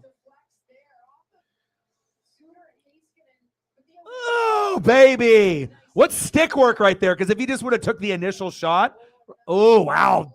Oh, my gosh. That cut on his face was deep. Wow. I hope he's okay. That's definitely going to require stitches and multiple stitches. I mean, that was like Brock Lesnar last night and then Backlash. 17:20 left in the second period. Kraken up 1-0.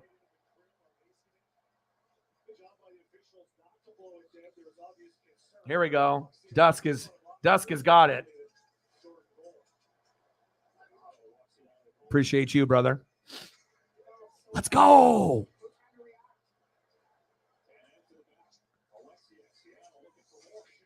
Let's go, Kraken. Oh, like, I feel like you can kind of feel momentum. It's a little different in hockey than like in football. Like sometimes you can just kind of feel that energy with the crowd and just the flow of the game. And it's not like we're going to be able to take advantage in power plays, and it's not like we're going to be able to win on faceoffs either. So you're going to have to find the other things to be able to take advantage of. A little punch in the back from Dallas there. All right, Olek. He's like, yeah, punch me in the back. Let's go, Kraken.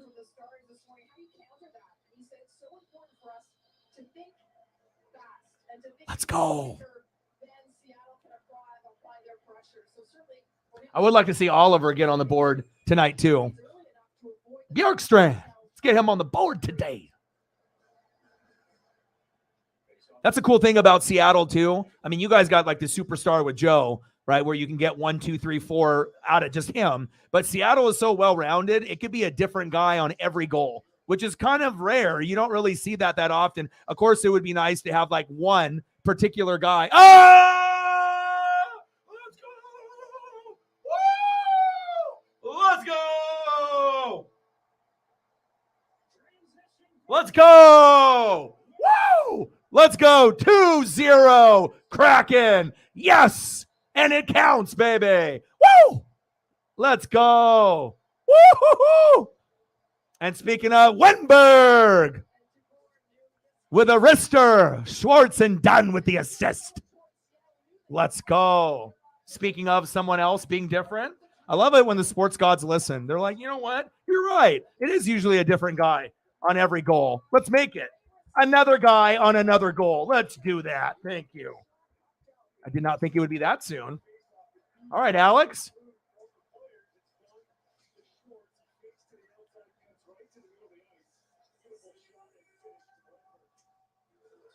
Dusk is going to have to write another paragraph just after we just finished one. Let's go.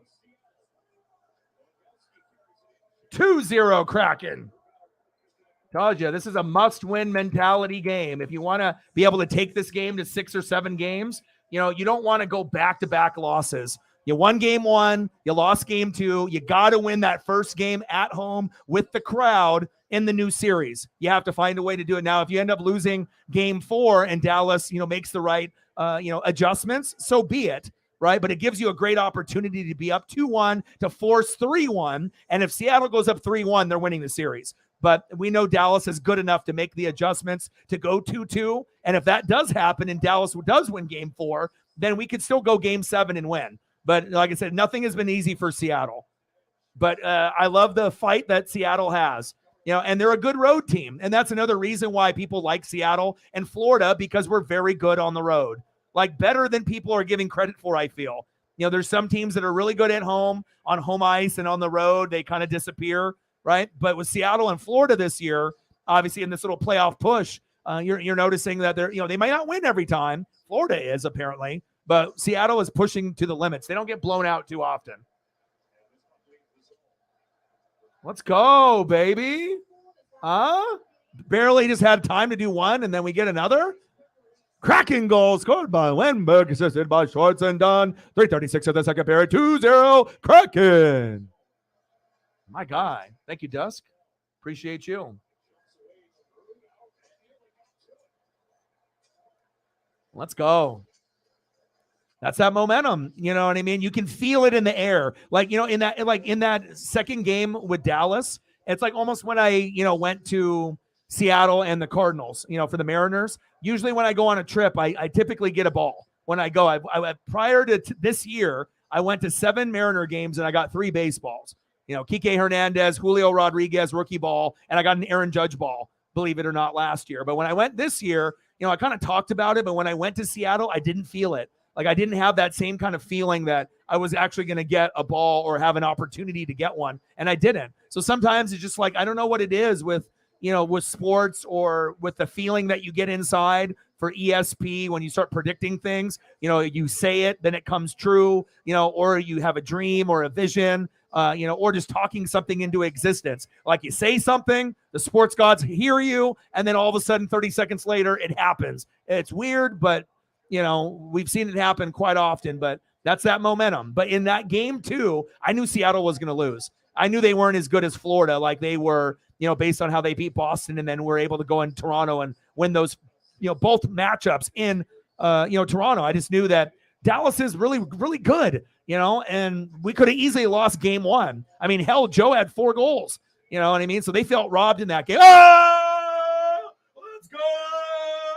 Oh, shit.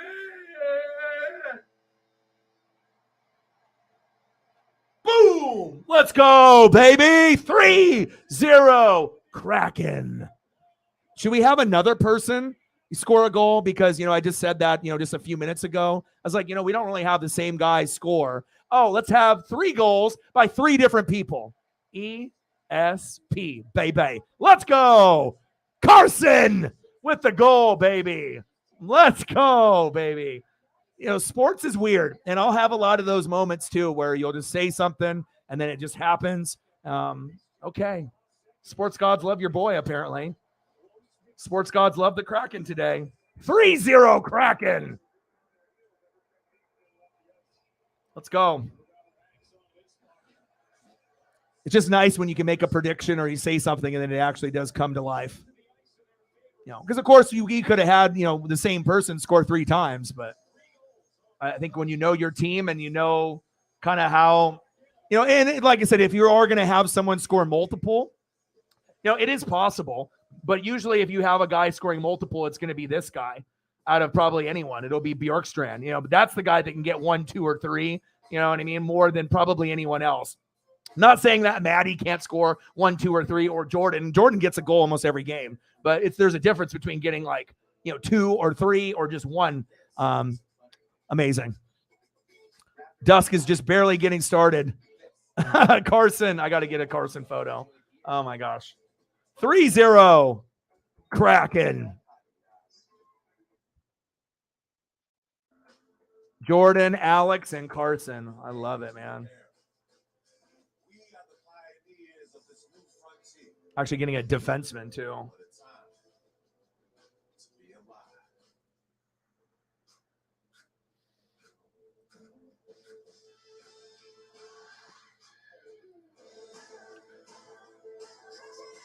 Introducing new Pebbles Crunch. Now tastes crunchy and milk.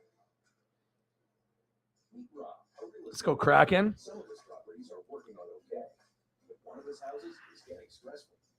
It's got maintenance issues and property taxes are going up. Enter Let's Cars go, for Kids. baby. The Cars for Kids was the best choice for Rob. Cars for Kids made it really easy for Rob to transfer his property at no cost. Best of all, he got a nice tax deduction for the house's appraised value with body edits.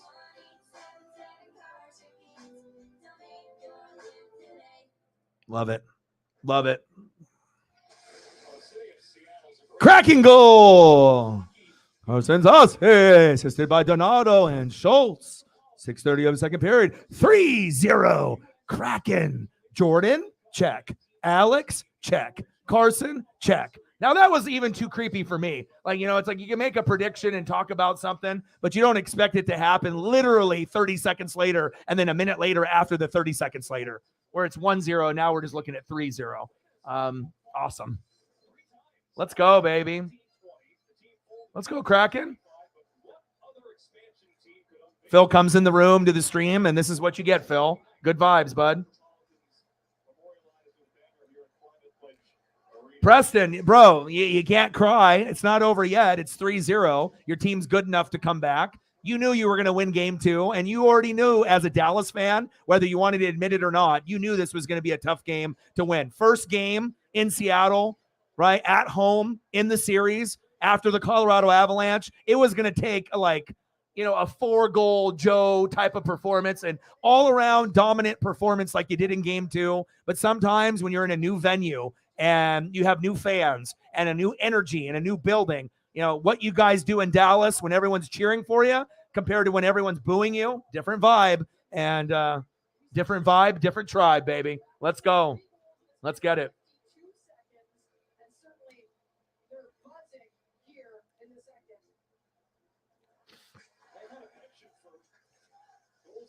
You know, but again, like if we end up blowing, you know, Dallas out, or if Dallas makes a little bit of a run, because Dallas will not get shut out. I guarantee they're good enough to get at least a goal or two, regardless of how many more we get in this game. I mean, it's something crazy. Could be like, you know, we got these 3 goals, and what happens if we don't score any more? I hope we do. I hope we get to like 5. But if we end up scoring 3 and then nothing for the rest of the matchup, and then they end up getting 2. So it's like, yeah, we might still end up winning barely, but Dallas is still a very solid team. You can't count them out, but I like our chances here. And again, if Dallas loses this game, it's not hard to think that they can't respond like they did in game 2 and game 4 and tie it up. Because they don't want to go down 3-1. You go down 3-1 to the Kraken, you're not winning the series. And I think that Dallas knows that. But I think for the psychology of it all and Hack knowing that we lost last game, I would rather win game 3 than 4 to set the tone and set the message that we're here. This is our fucking place, and we're ready to battle and go 7 games with you, regardless if we can win it or not. But we believe, and Seattle is showing that. Oh!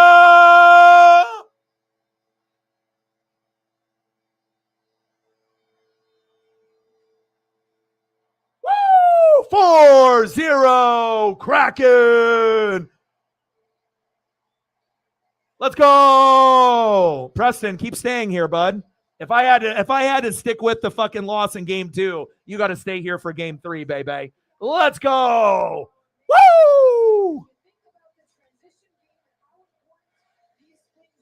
Hey, so we have 4 goals, and I just mentioned, you know, when we get goals, we're going to get it by a different person on every goal. And now within a 5-minute stretch, we've had 3 additional goals by all different people.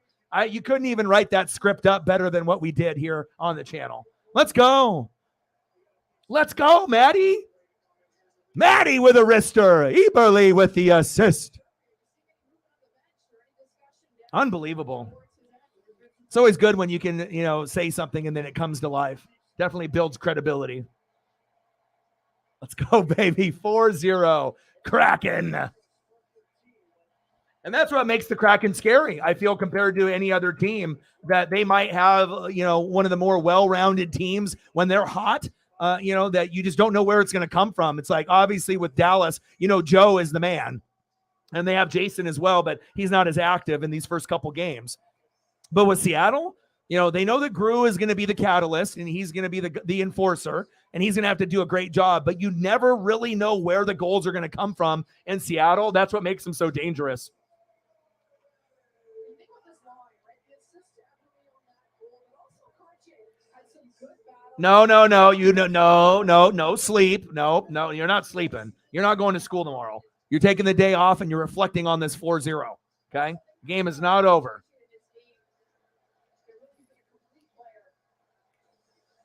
And I think that's a lot of, if you actually watch sports and pay attention, right?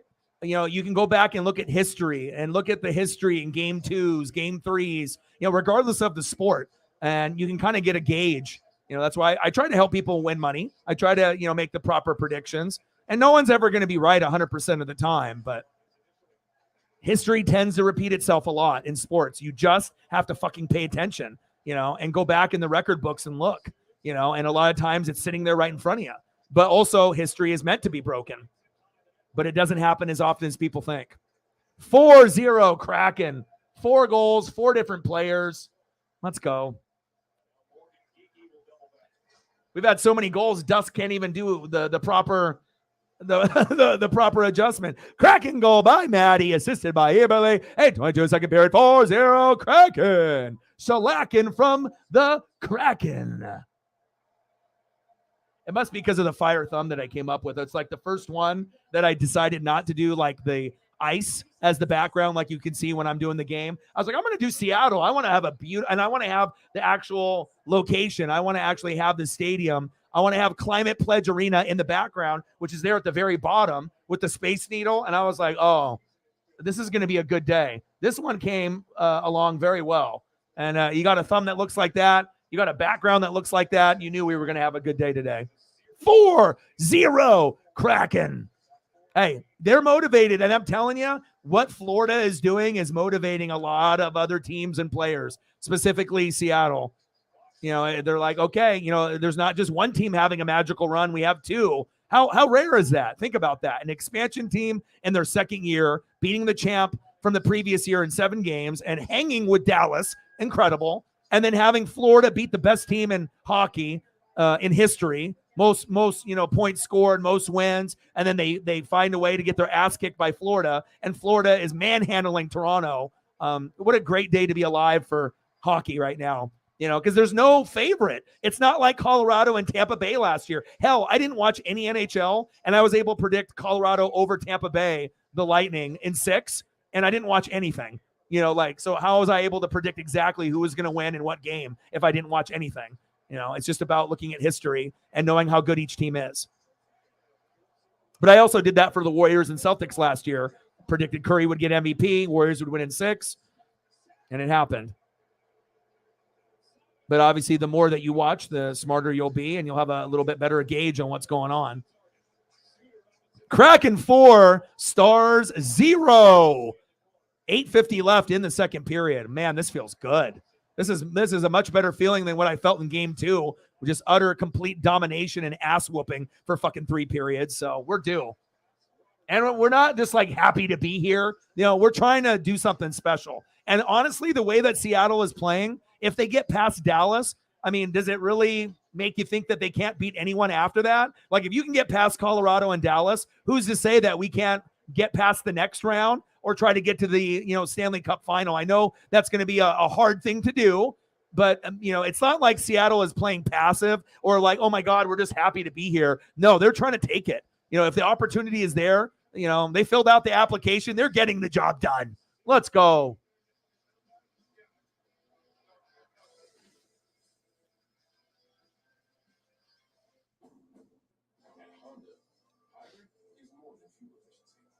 Well, I don't think it was necessarily recharge the team. It's a different venue. It's like you're on, the road. You're, obviously the goal was to win 1 out of 2. You did. It's not like you were good enough to win both on the road. Everyone's booing you. Everyone's cheering them. It's already a difficult environment. and then to be able to come back home after what the Mariners did against the Astros, the Sounders, the vibe of the Kraken being where you feel comfortable. It's more really the venue and going to game 3 rather than I feel just being rested. Just the way that sports is in the playoffs.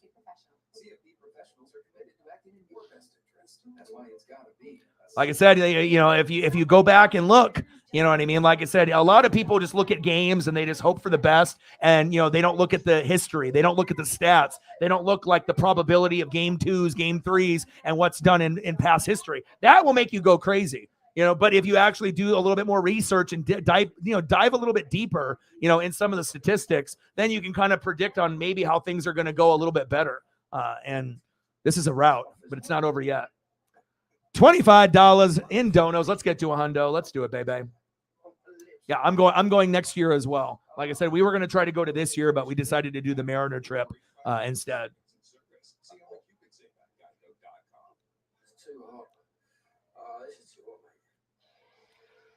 And that Florida is the same thing. They're not here just to participate and be the last team, to get in. If they can beat Boston, Florida's mindset, we're going to go all the way. That's what they're thinking. Even though if no one else believes in them, they're playing as if they're going to make it to the Stanley Cup. As crazy as that would sound, but I mean, have we really seen them play bad since that Boston series? And now with Toronto, it's like, yeah, their luck might run out at some point for Florida or Seattle, but not yet. 2-on-1. Out of play.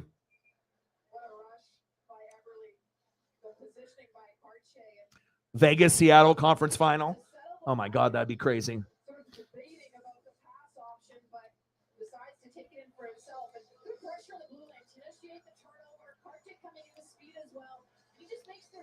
Well, like I said, you have your opinions, I have mine, right? You know what I'm saying? But based off history, you can disagree that we were tired, but we weren't going to win that game. We weren't good enough to win game 2. Dallas was the better team. They were coached better, and they knew that was a must-win game. You're not going to go down 0-2 to Seattle and then go back to Seattle for 2 games and win the series. So if you actually go back and look at the playoffs, even though Seattle doesn't have a history, look at the history of game 2s when a team that's not supposed to win game 1 wins. What happens in game 2 if the team is good? They always rebound and win that game too. Now, if a team doesn't win, like Toronto against Florida, they're fugazi and they're fake. Really, regardless if they're tired or whatnot, you can tell which teams are well coached and that are ready. And even if we weren't tired, we weren't winning game 2. We already came out with that emotional win in game 1. To act like Dallas isn't a good team sometimes, it's not really what Seattle does. It's really what the other team does to us. It's not always, well, if we play our A+ matchup, we're going to come out with a victory every time. That's not the case. We could still play an A+ type of matchup and still lose. So that's what I feel. You can have your opinion and I can have mine, but based off my history and doing the research, and looking at the history of game 2s, I think it's the facts are the facts. There we go. Go for Dallas. Boom. But regardless if they were tired or not, we weren't going to win that game because we weren't able to dominate in any period. And like I said, just the psychology of sports. Sports is more than just emotions. Sports is more than just coaching and the physicality. There's a lot of, the mental breakdown and the psychology of sports and looking, sometimes people think sports is rigged, but there is a reason why teams play better at home than on the road, and obviously with Seattle, you're not going to win both games in Dallas. It's not like this is like a scrub team, the Stars. They were a very good team. And remember, we're the underdog. It's not like anyone had Seattle favored to win this series. No one even had them winning against Colorado besides maybe Pacific Northwest and Seattle fans. So, because I honestly feel even if we were, not tired, we weren't going to win that game no matter what in game 2. That was a Dallas game through and through, and you just got to give the Stars credit with their coaching staff and their players. They knew the job, just like with Seattle today in Hack. If they're at home, we cannot afford to lose game 3 at home for the psychology of it all. You don't want to lose back-to-back when you're this far into the playoffs. You go off a loss, you got to get that dub when you get home, for that, just for the mentality of it all, so that way that you feel good about yourself. You don't want to go down 2-1 and with the pressure on. And then if you lose again, you go down 3-1, then the fucking series is over. So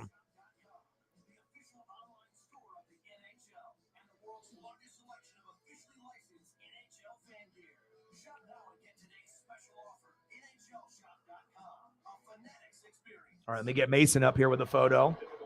Nice goal for Dallas. And I knew that they wouldn't get shut out. They're just too talented. Period.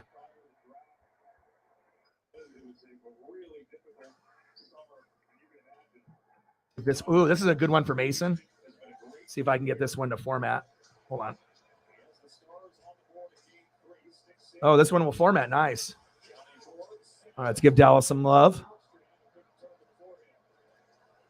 4-1 Kraken. 6 minutes left in the second period. We'll give it the logo as well. Mason Muchman. Thank you, Dusk. Appreciate you. Assisted by Dadanov. 4-1 Kraken.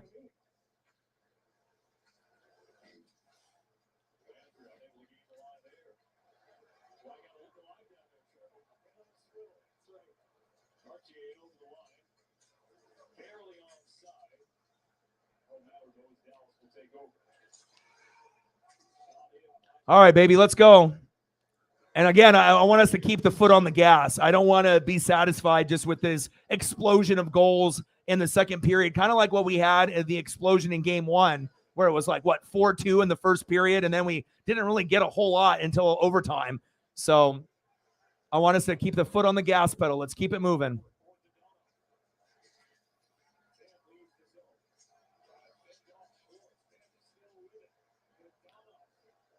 But you can definitely tell Seattle, is in this particular matchup, more shots on goal, more hits, more aggressive. And a part of that is just being at home, from fans that are cheering for you, being in a familiar building, Come on, crew. Hang tough. There you go.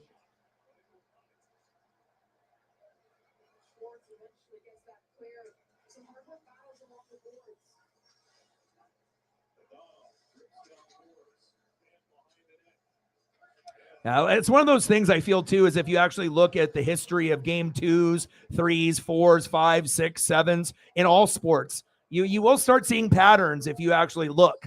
You just have to take the extra time to do the research, to do, kind of the breakdowns. And again, history, tends to repeat itself a lot more than it is broken. But history is meant to be broken, but it just doesn't happen as often.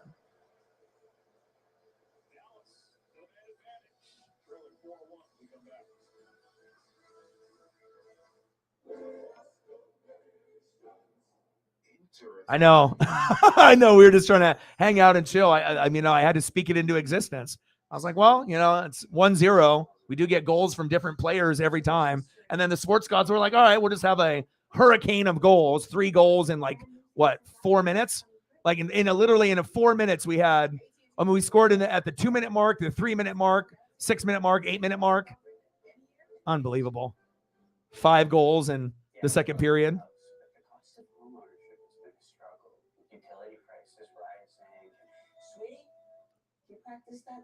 Before the game started, and where we're at now. Let's go. But the same thing goes for game 4. We can get all excited for the Seattle matchup, but if Dallas makes the right adjustments, they could, take game 4. I'm hoping, we win this matchup, go up 2-1, and then if we can steal game 4 and win both games at home and go up 3-1, we are winning the series 100%. But will Dallas cave?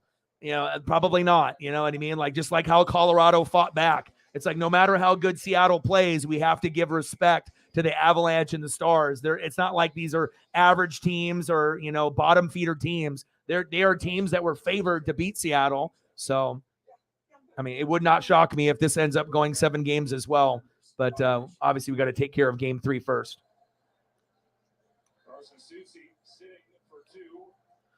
All right, Dallas power play, and there's a good opportunity for him to get another goal here to make it 4-2 by the end of the second period. Tripping.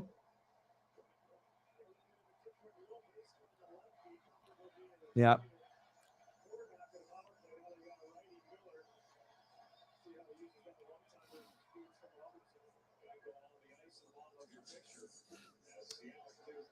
And when you get goals in hockey, it's like getting a home run in baseball. So that's like with basketball. There's not as much excitement, even in the playoffs, unless the game is close and it's the last 5 minutes and someone's going crazy for like a number of threes. Like Steph Curry hits 5 threes in a row. Then the crowd goes crazy, you know, when he's hot. Or the game is really close and there's a big three to kind of extend the lead or put the nail in the coffin. But with like playoff hockey, the energy is there throughout the whole game and you're kind of sitting on your heels waiting for that first goal. And then you never know if they're going to be in a flurry of goals like we got today.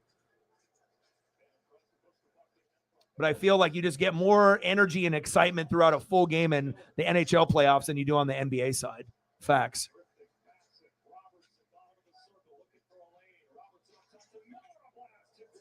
Wide. Thank God. How much to the power play? 1 more minute. Come on, Seattle. Hang tough here. And this is really key for Dallas, you know, if they can get a power play here or maybe another one before the period ends to get it. Because if it gets to 4-2, they have a shot to come back. It's not like we haven't seen Dallas get 2 goals in a period. They easily can do that in the third. We just have to stay, you know, with head on a swivel, and hopefully we can get out of this power play. There we go.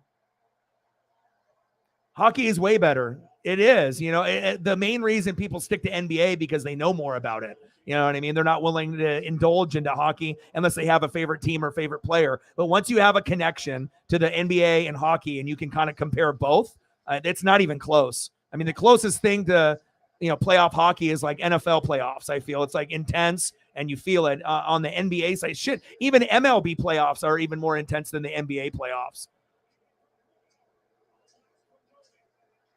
And I'm not saying that NBA playoffs are complete garbage, but it's not like every series is watchable. It's like you got Lakers, Warriors, and you got Sixers, Boston, but who else? I mean, are you watching any of the other games unless you're a fan of the other teams? But none of them scream like, oh my God, I have to watch this. And even the matchups on the NBA side aren't really like must-see TV. You know, I feel the NBA has gone downhill in the last 5 years. It's gone, you know, down in the gutter, just like WWE did with Vince running it. 2:05 left in the second period. Kraken up 4-1 against the Stars.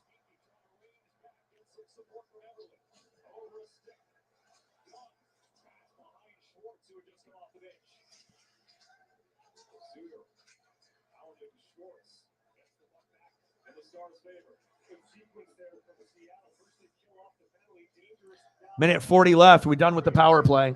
Let's go. Yeah, nice to see the Cardinals. Didn't you say Goldie had 3 homers today? I know you said you weren't going to watch until they fired everyone and tried to get the team off to a better note. But again, it is your favorite team. You got to be able to go with the good, bad, and the ugly. And you had the good for years. And then you had last year with Pujols and Yadier Molina. It was a special year. You know, no one expected the Cardinals and the Mariners to be this shitty early on, but got to still watch them. Not every team is going to be top tier. You know, out of your Hawkeyes or the Colts or the Cardinals. You know, you got to take the good, the bad, and the ugly. Donato's shot was blocked there. Good save by Ottinger.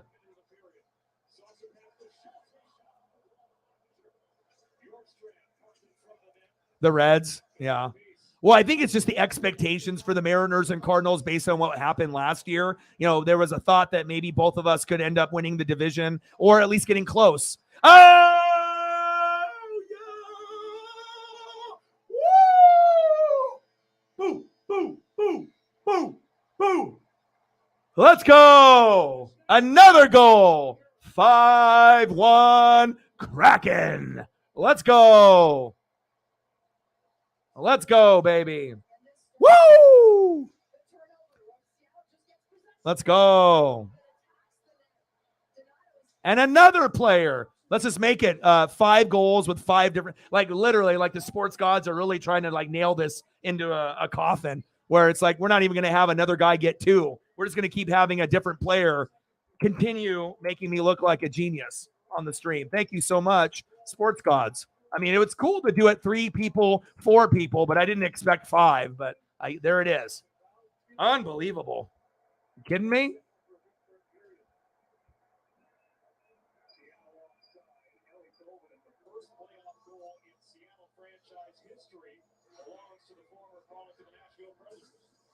And Sharpie, you talked about that, how important it can be for late goals. If a lead, but certainly grow that lead, and that can be so deflating for your opponents. With great timing to make sure that he just jumps down right in the slot area above the crease. Let's go, baby.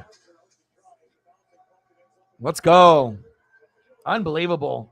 Electric start here. Wow. Grew. Are you kidding me? Let's go. 5-1 Kraken. Look at this save. Oh, what a save. Electric, baby. Grew, baby. Oh, yeah. My guy.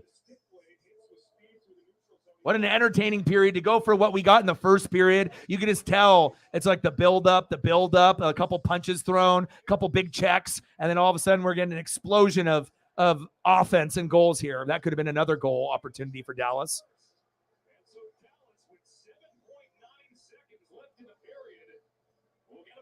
Oh, I got a power play, another one here.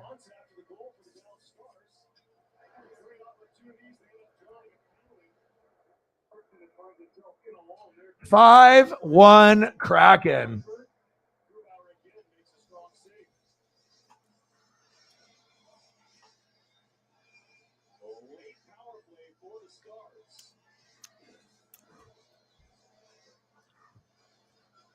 Yeah, and you don't want to get cocky too, because realistically, we'll probably get our ass kicked in Game 4, and Dallas will win in Seattle in Game 4 in a couple days. So you just got to be able to enjoy the ride for what it is.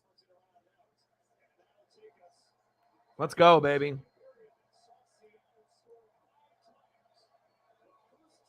No. Because if Dallas was up right now 5-1, you're going to be here for the whole game, and then the hour after that I stream. Right? Yeah, no. No sleep. No. Because if you're up 5-1 right now, there's all these comments, right? How good the Stars are, how shitty Seattle is, right? Yeah, no sleep. Because if Dallas is up, you're watching this whole game. I know. Let's go, baby. 5-1 Kraken. Unbelievable. I know, man. I appreciate you. I did not expect. I thought just you and me were going to have a good time and chill. And maybe there would be 2 goals total, maybe 3, maybe 2 by Seattle, 1 by Dallas. And, nothing too crazy, not 6 in the second period. But that's what makes hockey unpredictable and exciting. That it's, with football, you kind of have a gauge. And with basketball, you kind of have an idea. But with baseball and hockey, I feel it's the most unpredictable. So.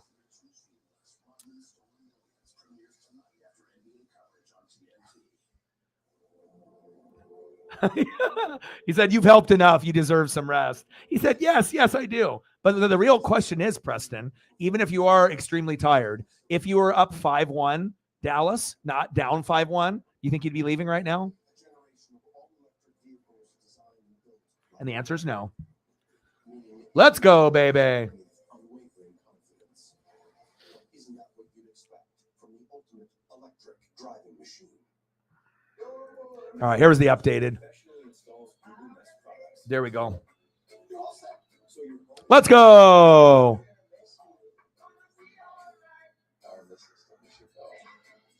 Incredible, man. Release the Kraken.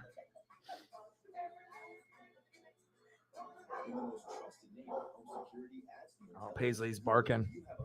They goes check up on Paisley. Let me know what we want to do for photos. We're at 20, 80 to go. And then I'll throw up some photos here while we're in the intermission period. If there's any photos that anyone wants to see from the Stars or the Kraken or something, let me know. Let me go take a quick look at my puppy here. And let me adjust this for the third period as we're in intermission.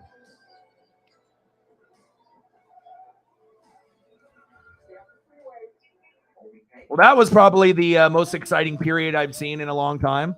I mean, besides that first period that we had when we had 4 goals when we were up, 4-2 in game 1. That was even more exciting right here. Chillaxing.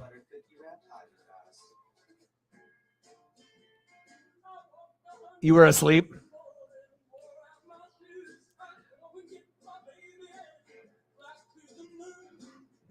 Sleepy dog. All right, I'll go check up on my puppy here.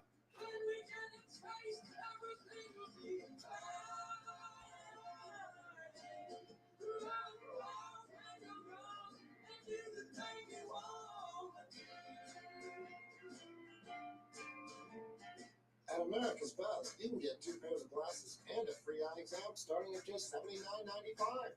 And they don't even have to be identical. One pair can be practical and sturdy, while the other pair is super stylish and wildly good-looking. Meet the coho salmon. It's an iconic fish treasured by Oregonians. It's also a threatened species. That's why we've put aside our differences to expand protections for its habitat. Learn all about the new laws designed to help the coho and other aquatic wildlife at OregonForestLaws.org. Ziploc bags are designed to save you at least $170 a year by wasting less produce. Ziploc storage bags keep strawberries fresh up to 2 times longer. Ziploc, unlock life. All right, I'm back.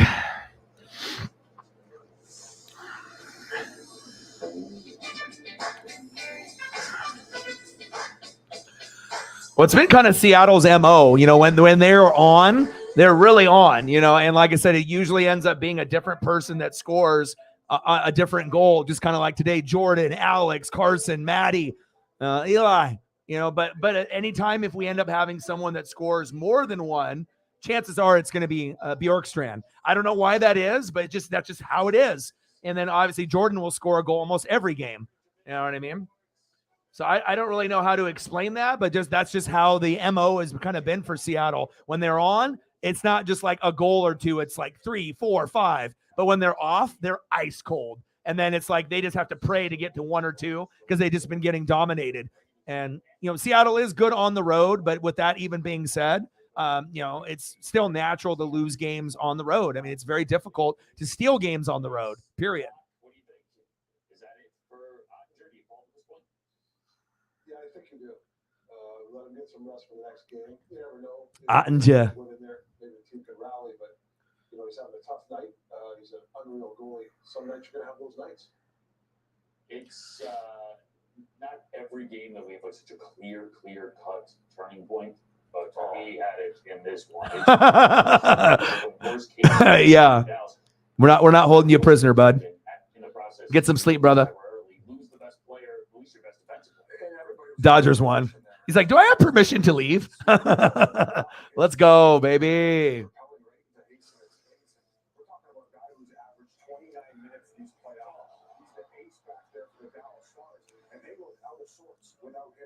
But even with the game being 5-1, I would not be shocked if we get a final of 5-3 or something of that nature where, you can't count Joe out. They know they lost this matchup, but they're going to fight like hell to get a goal or 2. Like that's going to be, trying to build momentum for obviously game 4. So I hope we can get 1 or 2 more goals, but this might be a period where we kind of, lax a little bit.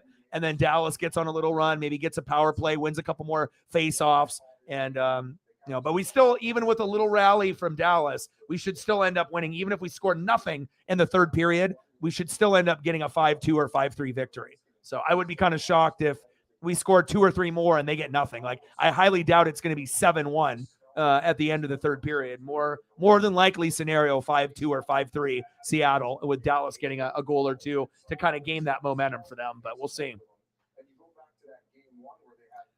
Preston's like, I'm going to wake up in like an hour and probably see. No, not going to happen. And you even know that. That's just you're over exaggerating.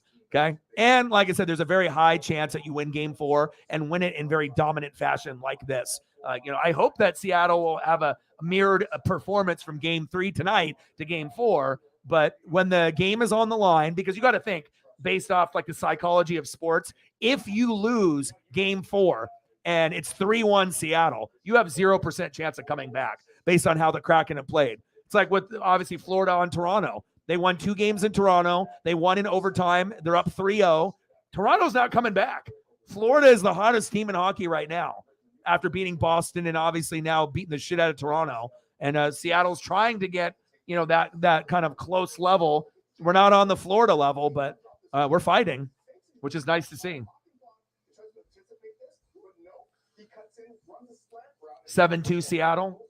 We get 2 goals and they get 1. That could happen. But it really depends if Ottinger gets pulled or not. So that might really decide on how many more goals Seattle gets, if they keep him in the game or if they pull him and rest him for game 4. So, but I hope that Seattle, plays great, not only obviously tonight, and then we can get the win obviously in game 4, go up 3-1 in the series. That would be awesome. But I'm not expecting it. But it would be great for them to kind of break through. Well, just like you guys said, it's waves, right? Sometimes you only know the first lines. The fourth line makes promise for. So you think you're going to lose game 3, lose game 4, and you're going to be down 3-1 and win 3 in a row? 0% chance of that happening. Not the way that Seattle has been playing.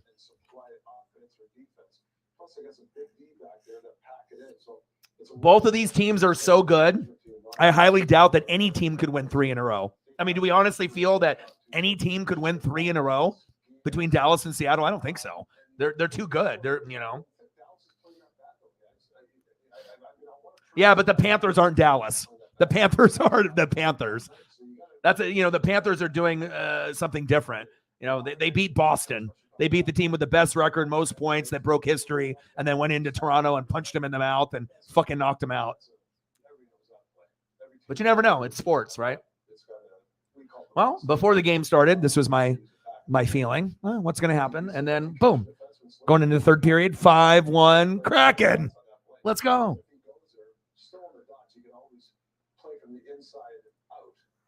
Outside right away. So, yeah, that's a play. A lot of teams use that play. One thing with that Utah, Grubauer was really good too. Yeah, he was great in that last series. He's great tonight as well. We talk about Ottinger being the top goaltender coming to the series. Grubauer's matched him save, if not outplaying him so far. He looks calm, doesn't he? Oh, it really does. All right, I'm still going to be here. I'm still going to do the game. So. Hank talked about how he stands up more, right? So he's a little bit more patient, and that obviously is transferring to his game and the amount of goals he's letting. We're still in intermission, waiting for the third period to start, baby. Stanley Cup playoffs. 5-1 Kraken. Crazy. Jordan, Alex, Carson, Maddie, Eli. Unbelievable. Now we just need Oliver to score in the third period.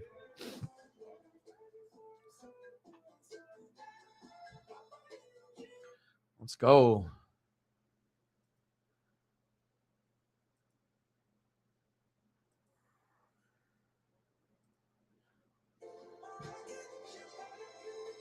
I know a lot of my friends are going to the theater to see the Guardians of the Galaxy 3, the end of the particular movie series. I have not seen it yet, but from everyone that I have talked to that has seen it, has said that it's a little bit of a tearjerker and whatnot, but it is a good movie. I'm not sure if it's going to be the best movie since Endgame with the Avengers. I mean, that's what they're claiming, but I'm not sure if I'd go that far until I see it myself. But I definitely think it's one of the better, superhero series that we've seen in the last, 10 years. That's facts. Yeah, it looks good. It looks good.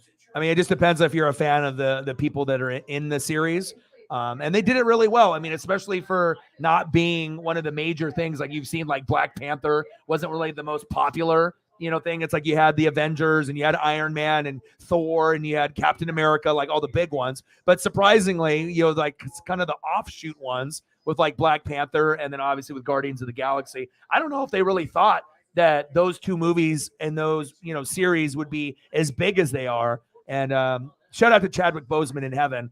With cancer, fuck cancer. If he would have been able to be in the second movie, that series probably would have done 2 or 3 movies with him, which is really sad. Loved Black Panther. And obviously The Weeknd and, and some of the people that they had doing the music in the first Black Panther. I mean, it was just a collective unit. They had great acting.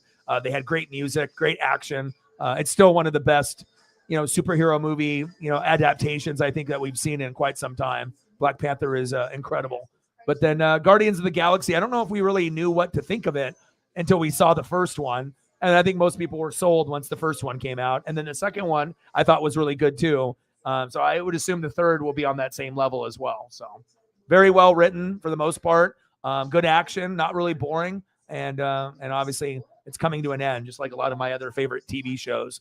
The Goldbergs. It's like anything I like that's either going to be, like a comedy or any of like my favorite shows. It just sucks when you have all these shows that you kind of commit yourself to, and then all of them start either being season ending or, or just the show is ending in general. So, which is kind of sad, but all good things come to an end, I guess, right? Now, let me see what I got. I got Family Guy, Simpsons, and Wicked Tuna for tonight. I'm ready. Let's go. $5 movie.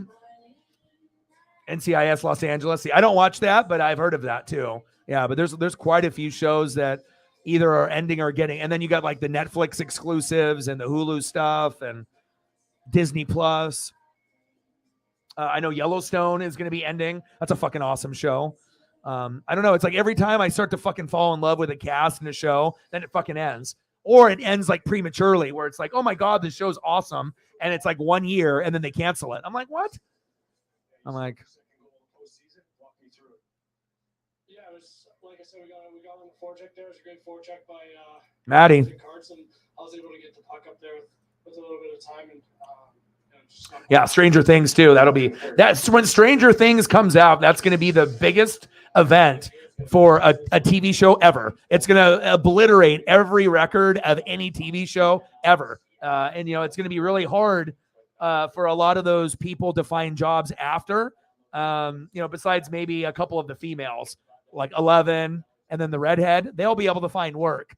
But as far as some of the other guys that are in the show, I mean, they're always going to be linked to that show, and it's always going to be harder to find work when, like, you have a show that's like one of the biggest shows of all time. I mean, I hope everybody finds work, but I think it is a fear for some of the people on the show itself that they won't be able to find like the same kind of work after the show is over. But I mean, Stranger Things is like on that Game of Thrones status where it's like almost like a cult following. So it's like you don't even have to really be into 80s pop culture to understand why Stranger Things is so good, but very unique show. And I don't know if we're going to see another one like it. All right, we're getting ready for the third period to start. Kraken up 5-1, baby.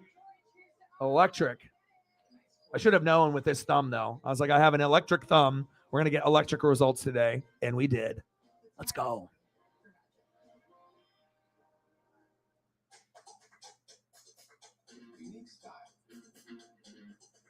We'll see if we get a couple goats to come through here on Sunday night.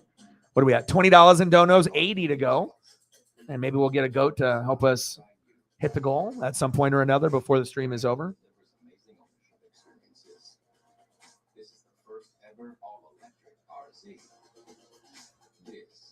And let's look at the schedule for tomorrow to see what we will possibly be doing tomorrow. All right, on the MLB side, what do we got? We got Mariners and Rangers. Logan Gilbert and Gray, so I possibly will do that. That's at 6:40 p.m. I usually try to link towards Mariner games. Dodgers are in at 4:40 against the Brewers, so I will not be able to do that matchup. So Mariners and Rangers will be an option. Let's look to see what the – and then it'll be Warriors-Lakers at 7 p.m. And then on NHL – the only matchup tomorrow will be the Golden Knights and the Oilers, which is tied up 1-1. And that's at 5:30. So I think that we'll either do the Golden Knights and the Oilers or the Mariners and the Rangers. That'll probably be the options. So maybe we'll figure out what I decide to do at that particular point, but those will probably be the two options that we'll do. You're going to be at the Mariner game, Phil? Yeah. I'll probably do the Mariner game because, I mean, I haven't got a chance to do any Rangers yet this season, and they have been kicking ass and taking names. So, and Logan Gilbert is pitching, and anytime usually Louise is pitching or Logan Gilbert or Kirby, I always try to, do those streams. So let's see. DeGrom is on the 15-day IL. Seager is on the 10. Damn it. Like all these guys that I wanted to watch play for Texas are injured. Colton Wong, day-to-day. Penn Murphy and Robbie Ray are injured. Let's look at the standings. What is Texas still in first place, 20-13. Angels 19-16. Mariners in third place, 17-17. So we're only like 3 games back. So yeah, if we can find a way to, I don't necessarily think sweep, but if we can win the series, I don't know if it's a 3-game set, but if we can win 2 out of 3 against Texas at home, that would be huge. So that way we can kind of get closer to being first in the series. Matt's in the building. How are you? How often do you go to games, Phil? You live in Seattle, so you just go to Mariner games on the regular? For me in Oregon, I usually only get to go to a couple games a year. I have to kind of plan it out with everything I got going on. They did make a goalie change. Now we have Scott Wedgwood in. All right, we're starting now. 3rd period.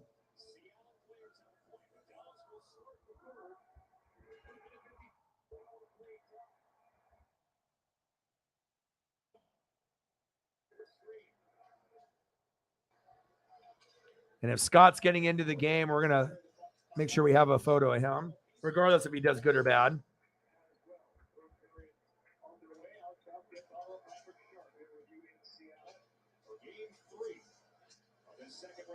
All right, I got a good one of Scott here, because I imagine he'll have a couple good saves, a couple good opportunities.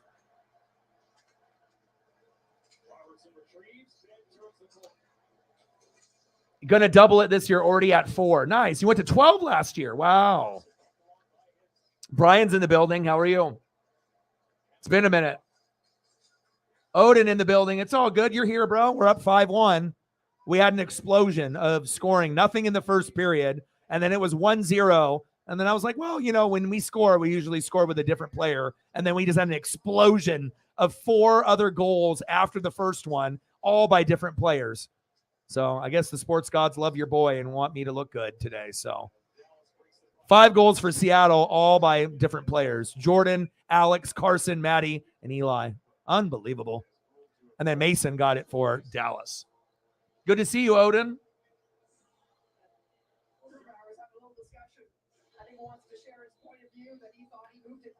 We're in the 3rd period, 5-1. But again, any Seattle fan, if you want to there's going to be fans that are going to be like rubbing it in and acting like, this is the best thing since sliced bread. But again, the reality is, game 4 normally will go to the team that lost game 3 in a competitive series. So if we end up losing game 4 in a couple days by the same kind of score, I would not be shocked. Now, am I rooting for Seattle to break history and break the mold of game 4 and break the mold of Dallas being a good team and finding a way to go up 3-1 in the series and end up, putting the pressure on? Of course. But I mean, I wouldn't be shocked if Dallas rebounds in game 4 like they did in game 2. Their coach and their players are definitely good enough. It just depends if Seattle's crowd can will them to victory in game 4.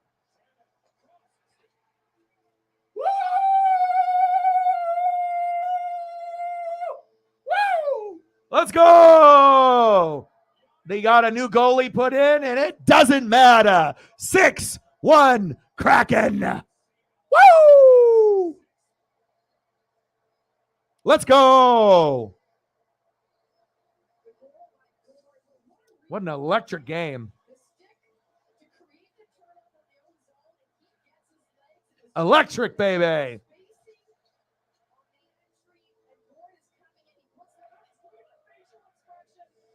Let's go, Kraken. Unbelievable.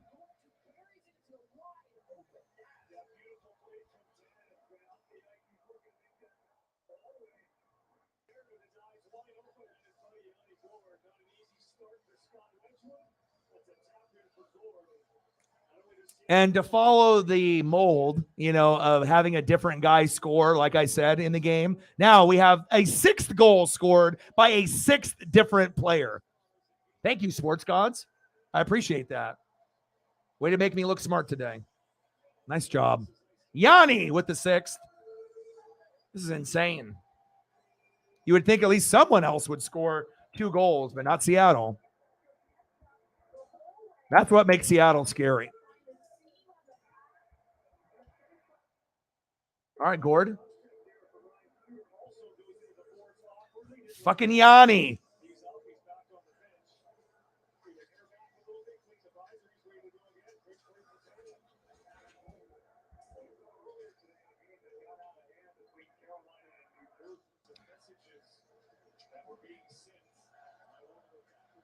Well, Wedgwood, it really wouldn't have mattered if it was him or if they would have, stuck with the same routine that you were going to get from Bjorkstrand. No. Anja, baby. But I love it. Yanni, let's go.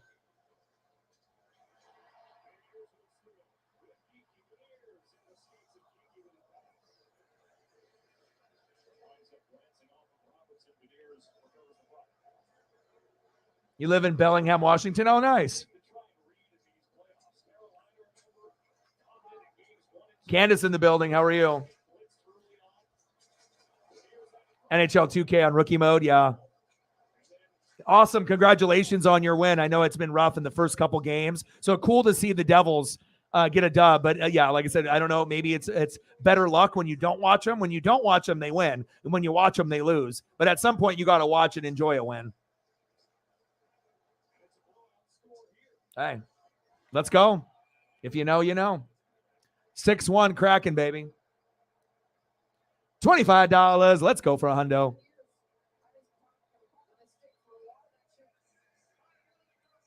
Yanni. Assisted by Tanev. 149 in the third period. 6-1 Kraken. And with a little Kraken emoji there on it as well. You're the man. Dusk is the man. Appreciate you.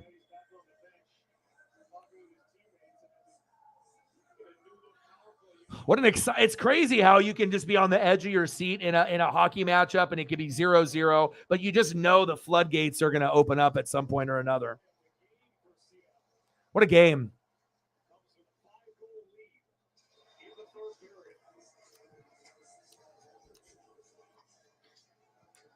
And I really regret not doing games 1 through 6 against Colorado.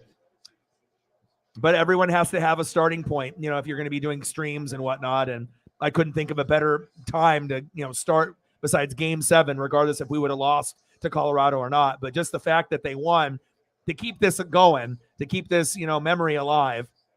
And it's not like there's a bunch of people covering, Kraken games. I mean, there's only a couple of us that are doing it. So it's just nice to be able to, get on board early and then being able to stick with it, until I die. So. But I know my fandom will go to a whole nother level once I actually go in person, see a game, get a jersey, and vibe with my friends and, being able to soak in the energy and the environment. So, because I already go up to Seattle a couple times a year, typically for Mariner games. It would just be a different type of vibe, but, obviously going to a playoff game at some point would be awesome, but it definitely would cost some money. Like being here in Seattle for game 3 or game 4 would be amazing. I couldn't even imagine. I mean, hell, I wouldn't even care where I sat, even if I sat up, in the nosebleed. Just being there would be cool. But if I'm going to be driving from 3.5 hours away, I'm probably not going to want to be in the nosebleeds per se. Want to have a halfway decent seat. So, good save.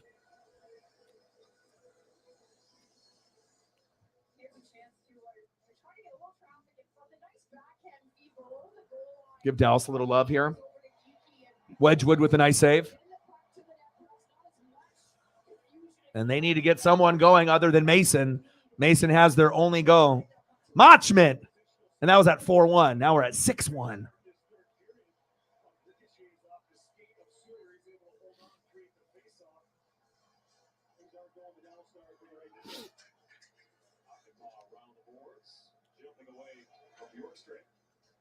(6-1) Kraken.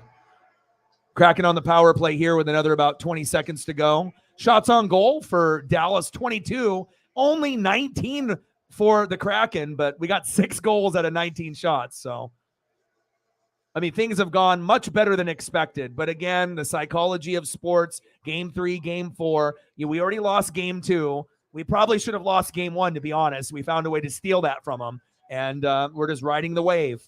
We're riding the vibe right now. Let's go.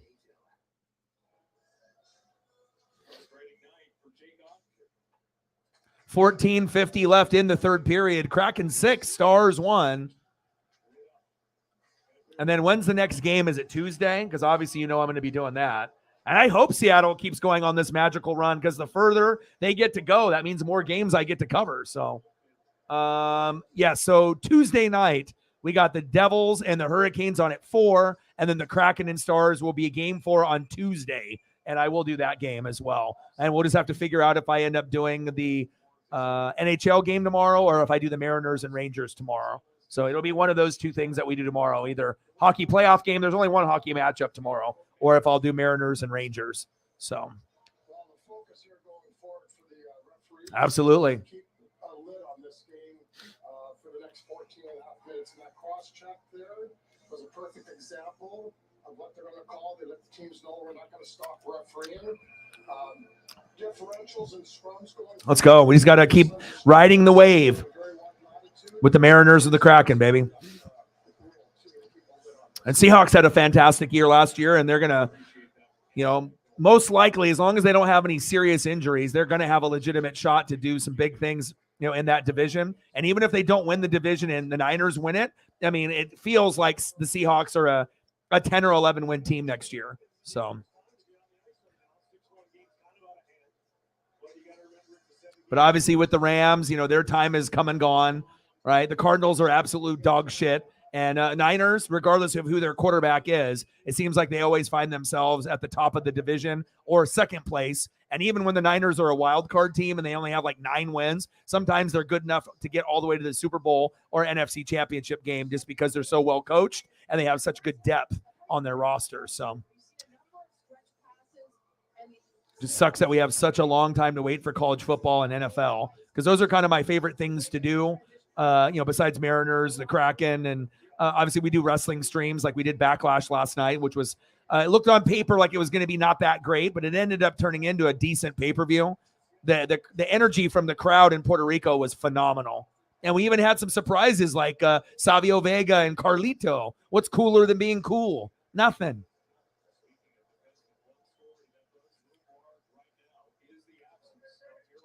But Bad Bunny did a great job. There was some good matches, a couple shitty ones, but overall, 4 good matches out of 7. Not bad.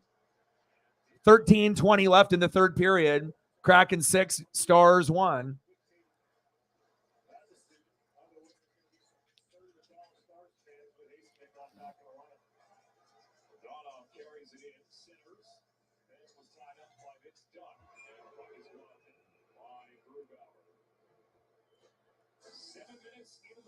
Yeah, a great time.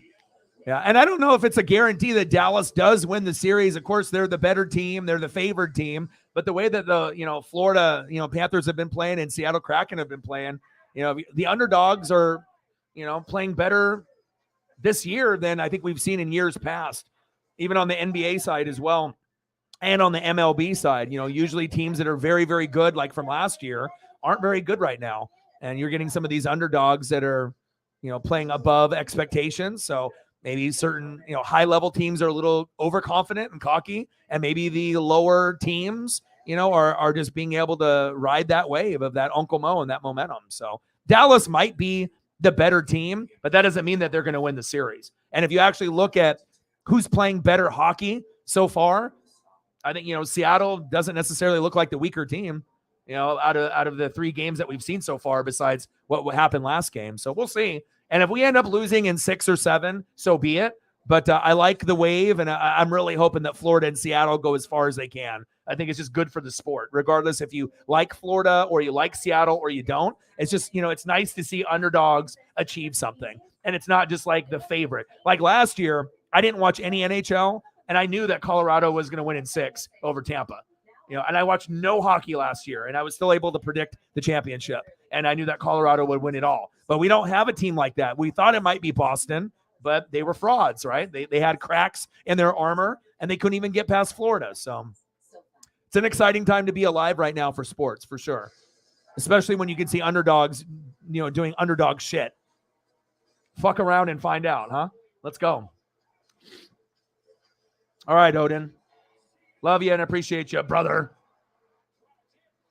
Did you go back and watch it? It was good. I told you. Out of all the matches, that was one of the top 4. It was actually pretty decent. And the fans were, set the tone by, cheering for EO and booing Bianca, which was probably a little surprising because Bianca probably thought they would cheer for her, and then there wasn't really going to be boos for EO, but they would just be noisy.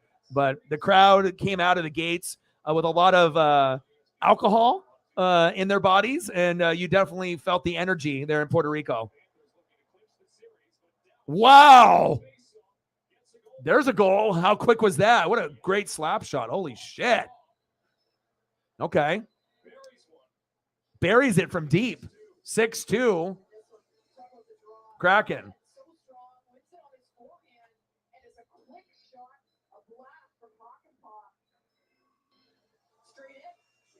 Hakanpää. God damn it.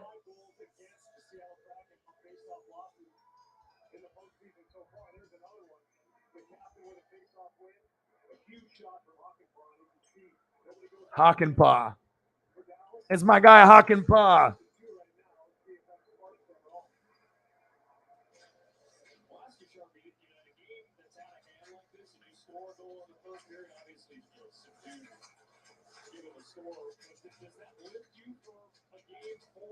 Individually, for sure. It's always nice to put the puck in the back of the net, whether it makes the score 6-2 or not. You're going home feeling like you got something accomplished. You're obviously down about the way things have turned out, but it's a big face-off win and a good shot from an unlikely goal scorer in Hakanpää. Hakanpää with his first career playoff goal. There's Whitberg carrying the puck out of the corner. We got to give him the proper love here, too. All right, Hakanpää, I see you. Nice job. 6-2, Kraken. I was not expecting that. Maple Leafs fans definitely regret chanting they want Florida. Absolutely. How you doing, Tyler? What's good?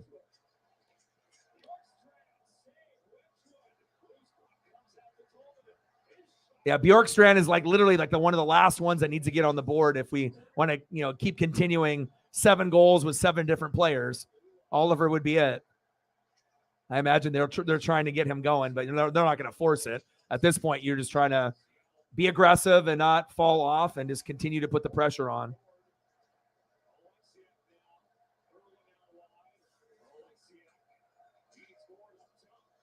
Thank you, Dusk.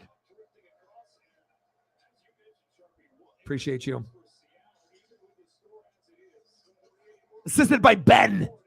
6-2 Kraken. I don't know if I would have predicted 8 goals in game 3, but I'm happy that Seattle's got 6 of them. I'll tell you that. Must-win game for Seattle, and they delivered.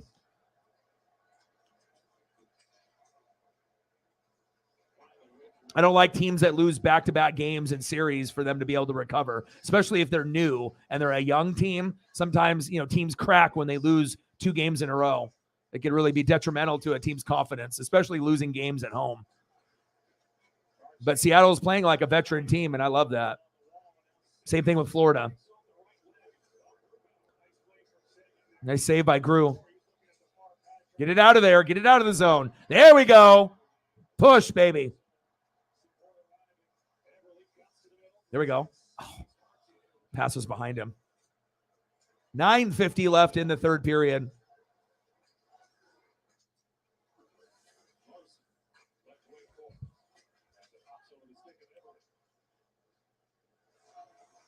Smart change from the Veneers line. They get off the ice with the puck in the offensive zone. That's a veteran move from the young player.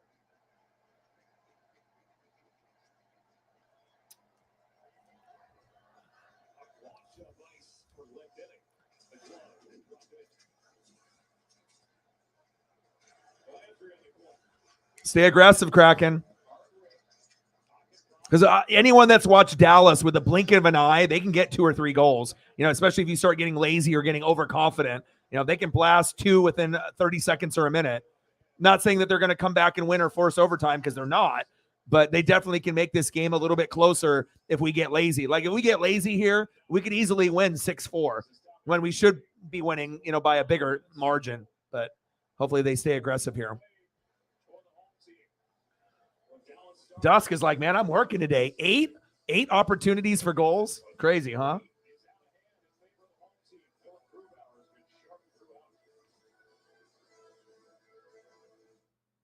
.1% on faceoffs.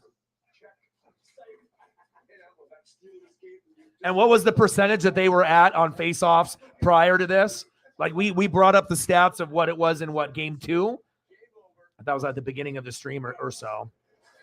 And scroll up and see if I can find it.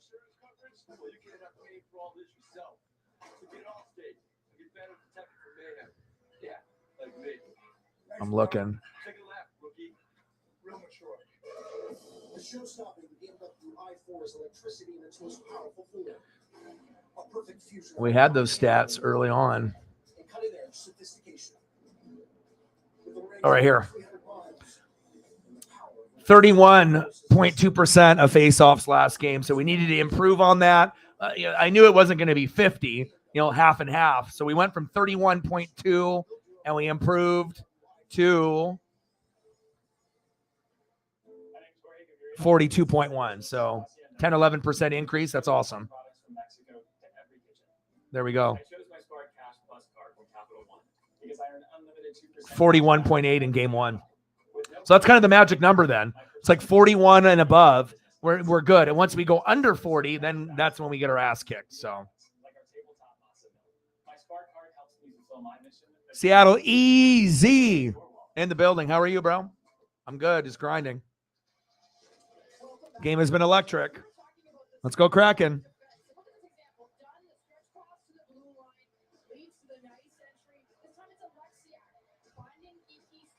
Yeah, it's been a minute, bro.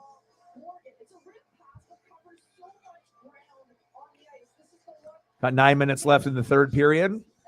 Nothing in the first period. 6 goals in the second period, and we have 2 in the third. But it's been all Seattle. Right at the beginning of the second period, and then we didn't waver from then. Even more impressive for Seattle with the 6 goals. We have 6 individual goals by 6 different players. That's not something that happens in hockey that often. But you could also say the same thing with Joe getting 4 goals in game 1 for Dallas. That doesn't happen often either.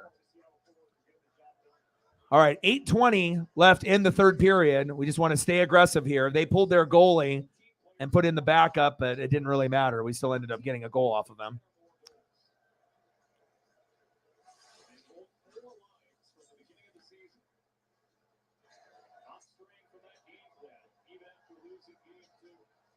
History says Dallas will win game 4.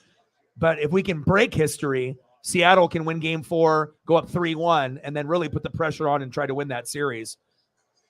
Oh, big check by the Kraken. Let's go. They're still staying aggressive. I want to see how many hits they have.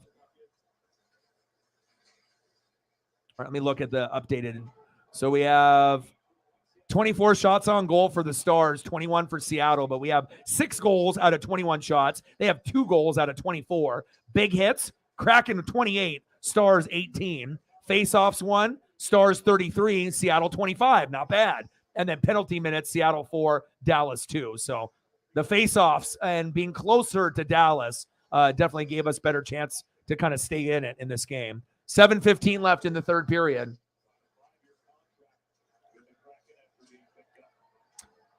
$20 in donos, 80 to go. And like, sub, and donate if you can. Support the cause. We only need a couple hundred more people to get to 20,000 subs. So if you do enjoy the people in the room and the broadcast and the photos and everything that we bring here with a non-biased type of attitude and sports in general, help your boy out if you can. It would mean a lot. And I am doing this full time. So it's, any kind of support that we can get with shares on Twitter, Instagram, Facebook, YouTube, liking it, commenting, hitting the like button, everything matters. So I really do appreciate all of y'all. Nice save by Grew. Or 25 with your 5 that you did as well. 75 to go. Big hit right there.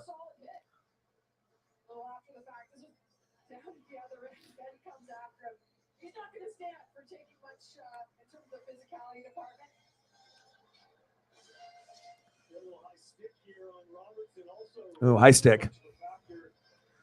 Yeah, this has been crazy. I thought that Jason would be more of a factor, but he's really been a non-factor in the first 3 games. That's kind of surprising to me. I thought that, there'd be a little bit more from him, but we've gotten a lot of Joe, in the first 2 matchups. Not a whole lot today, but that doesn't mean Joe can't squeak one out here before the game is over.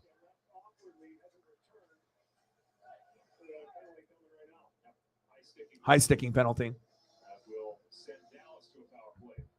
Oh, absolutely. We love it.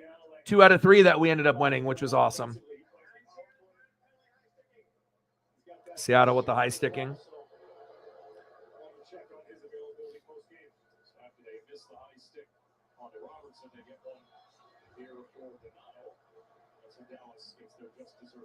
Just going to take a look to see where we're at on the sub count. We're at 19,823. So we're getting there, 19,823.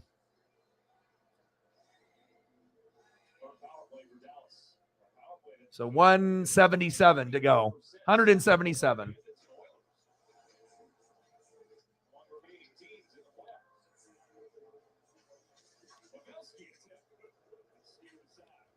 Joe's shot was blocked. Power play tonight, 0 for 2 for Dallas. 6 minutes left in the third period. But Dallas is on a power play, so this will be a good opportunity for them to get a goal. Obviously they know they lost, but you want to finish strong in every matchup. I mean, you can tell a lot out of a team on how they react and how they, fight in the third period when they know the game is over. When you just roll over and die and give up and your emotions get the better of you, it's one thing, but I like seeing teams fight. Even if it's just a garbage goal at the very end in the last couple minutes. I mean, a 6-3 loss looks a hell of a lot better than 6-2. And 6-4 looks a lot better than 6-2 as well. A loss is a loss, but again, that can give you momentum going into game 4.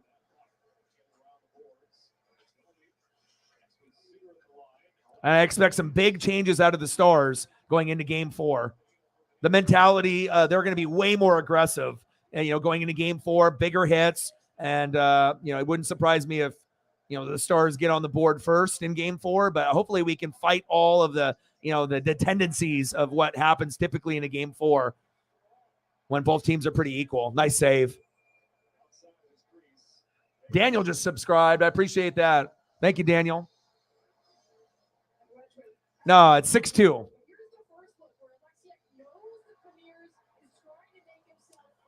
And Wedgwood with the save. Ottinger got fucked up, obviously, so they said, well, let's just give him some rest, and we'll wait for him to be ready in game 4. All right, Wedgwood. They got 30 seconds left to take advantage of this power play. Let's see if Dallas can find a way to get Joe an opportunity, and if he's got a good opportunity, he can score. That's for sure.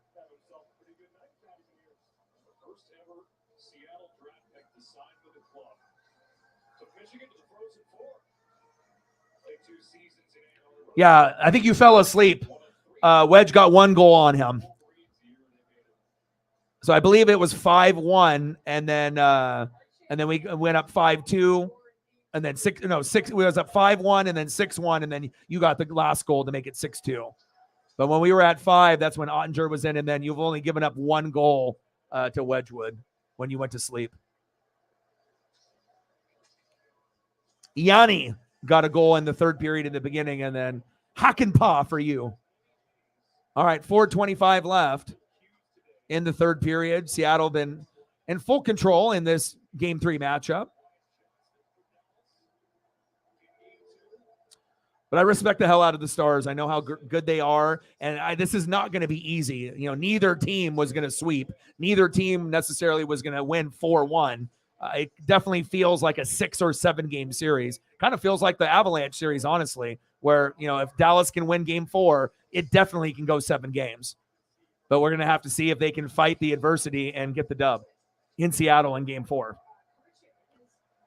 Because if it goes Dallas in game 4, then we can go 7 games. And I think Seattle still has a chance. But if Seattle wins game 4, the series could be over in 6. Because then they would be up 3-1 at that point. Dallas, 4 goals in 4 minutes. Not happening.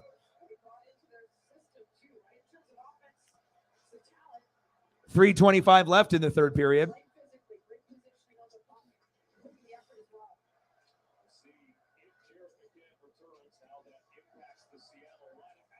Oh, I thought he was going to take a little wrister there.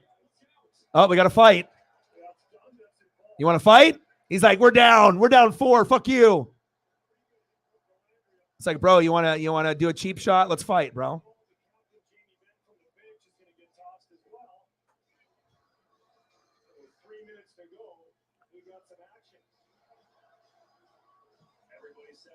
Game 3, series tied 1-1. Stars and Kraken, third period, 6-2. Dallas is frustrated. They're punching people in the face. Seattle's punching back. Hey, you want to fight? Hey, let's go. Oh, 2-on-1? All right, I'll fight you too. And then one guy walks away. Other guy grabs his stick. Another guy punches it. 3-on-1. Come on, Dallas. Be classy. They're like, fuck that. We're losing.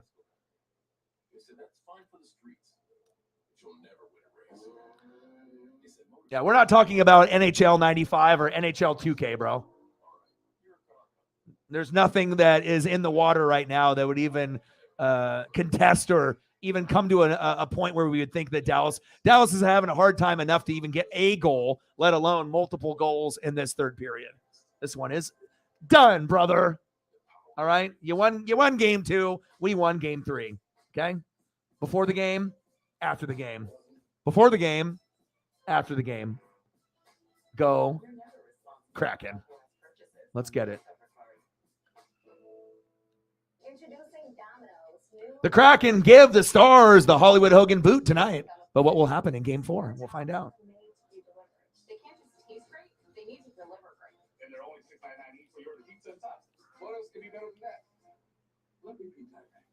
You know what, Preston, playoff hockey is completely different than regular season hockey. Anything that happens in the regular season doesn't mean shit in the postseason. I mean, look at Boston, because if we were having that mentality, that would mean that Boston would go all the way. They'd barely lose any games like Colorado did last year, and they would be routing opponents, and they would just, be the most dominant team in hockey ever, besides Colorado last year, and they couldn't even get past Florida in the first round. So it already is a magical year where you're not. There is no favorite. I feel like a lot of the teams that were favorites or people thought were going to win have lost, or that are in the position of almost getting eliminated already. So, I mean, look who we have left. Like Carolina and the Devils, I'm not sure if either one of those teams is good enough to beat Florida. Honestly, Florida is going to beat Toronto. Florida can beat Carolina or the Devils. So I think Florida has a really good shot as being like that underdog team to make it. And obviously, if Seattle can get past this series, who's to say that they can't get past the next, with Edmonton or with Vegas. So, because obviously if we can beat Colorado and we can beat Dallas, even if it's 2 7-game series wins, I mean, Seattle will be confident enough. If we can beat the first 2, why wouldn't we be able to beat Edmonton or Vegas? It's not like we're going to be intimidated by them. Honestly, the best thing that could happen in sports if it would ended up being Florida and Seattle in the Stanley Cup, because they would be 2 underdog teams and we wouldn't really know who would win.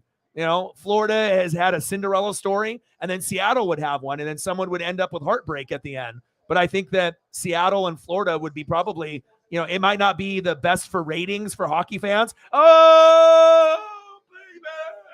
Oh, baby.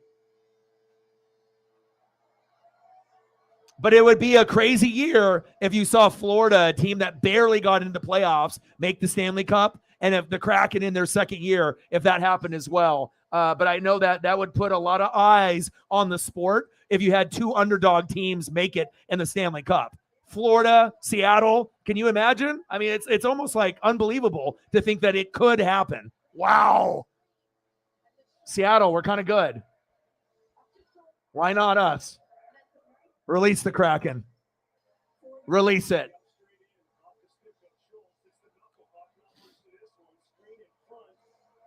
...2006, see? History is meant to be broken, so... Kraken, Panthers, long flights. But, I mean, as far as the teams that have been hot, healthy, the teams that are playing the best right now... Because, I mean, I don't know if any team, on that side with Carolina and New Jersey could hang with Florida, that based on how they've played so far, with Boston and with Toronto. It just seems like they're a team of destiny that they're going to get there.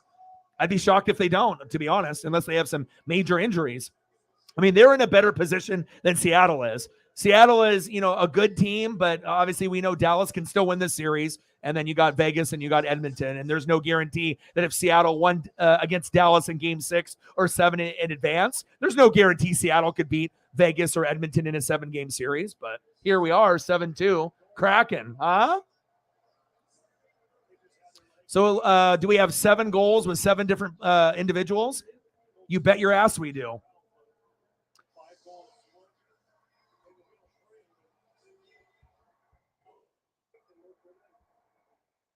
I'm trying to think of the last time I've seen a team that's got 7 goals with 7 different people. But that's what makes Seattle so dangerous. You don't know who it's going to be.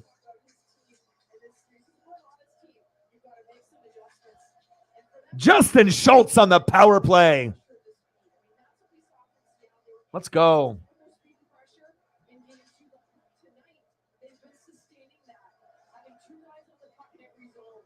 Nice job, Justin.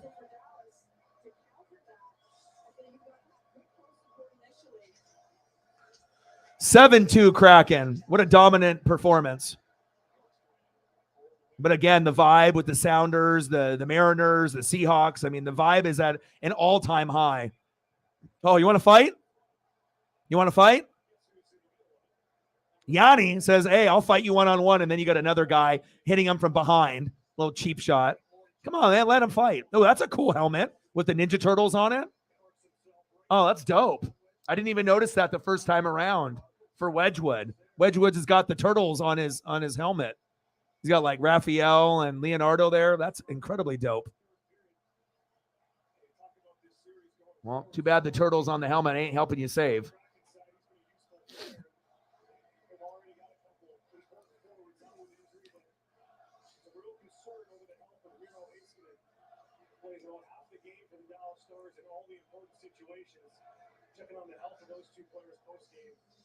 I mean, because if you actually look at this team, even though I know it's an expansion team and it's only their second year, this team is better and deeper than the Mariners were in their playoff run and better than the Seahawks were last year also. Think about that for a second. Like the Seahawks were good and the Mariners were good and the Mariners broke the history, 21 years, no playoffs. We ended up beating the Blue Jays, right? But this Kraken team feels like a Stanley Cup championship caliber team. Like every game they play, it seems like they get a little bit better and better, even though, you're going to have some back and forth. Like you win one game, you lose game 2, get your ass kicked, but you bounce back in game 3. But Seattle, it feels different. Like I feel that the Kraken have a better chance to win a Stanley Cup before the Mariners or the Seahawks do. I don't think that's too crazy to think. And not just this year, but I think in general, if we can keep, drafting well, bringing in free agents, we'll probably get a championship with the Kraken before we get one with the Mariners, or the Seahawks, even though I know a lot of people in Seattle are hoping, for championships for those other two at some point. But this is great for the Pacific Northwest for us here in Oregon and Washington.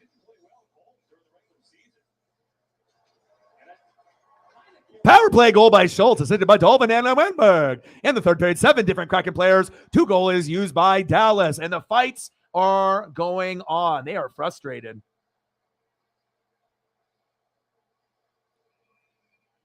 Release the Kraken. And the crazy thing is I actually predicted it when we were actually on the stream. When we had 1 goal, it was 1-0. And I was like, we typically have... And what makes Seattle so dangerous is that we can get 5 goals, for example, and have 5 different people, score. And let alone, I didn't think the sports gods were listening today, but apparently they're like, yeah, that is what you guys do. But then they not only did it, with like 3 different people, 4 different people, they could have stopped there. But they're like, nah, we're going to prove a point. We're going to get 7 goals and we're going to have 7 different people score. I mean, think about how crazy that is. That is so unusual from a hockey team, but that's really what makes them so special. Obviously, and Grew, being an amazing goaltender. He's going to have his moments, but what an impressive comeback from the loss in game 2. 30 seconds left in the third period.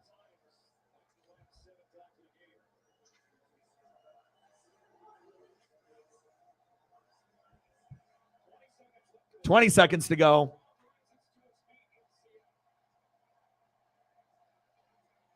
Let's go. And obviously Dallas losing their cool with these like pointless fights. You know, they let the crowd get into their heads. You know, we're living rent-free in their heads. And I think Dallas knows that they're a good team and they can think to themselves they're the better team, but they haven't showed it in the first 3 games, baby. Final score, Kraken 7, Stars 2. Game 4 on Tuesday. Wouldn't be surprised if Dallas bounces back and beats our ass. Maybe not necessarily 7-2, but we could have a tied series. But for the time being, for Sunday and Monday night, I will soak this in. Nice job.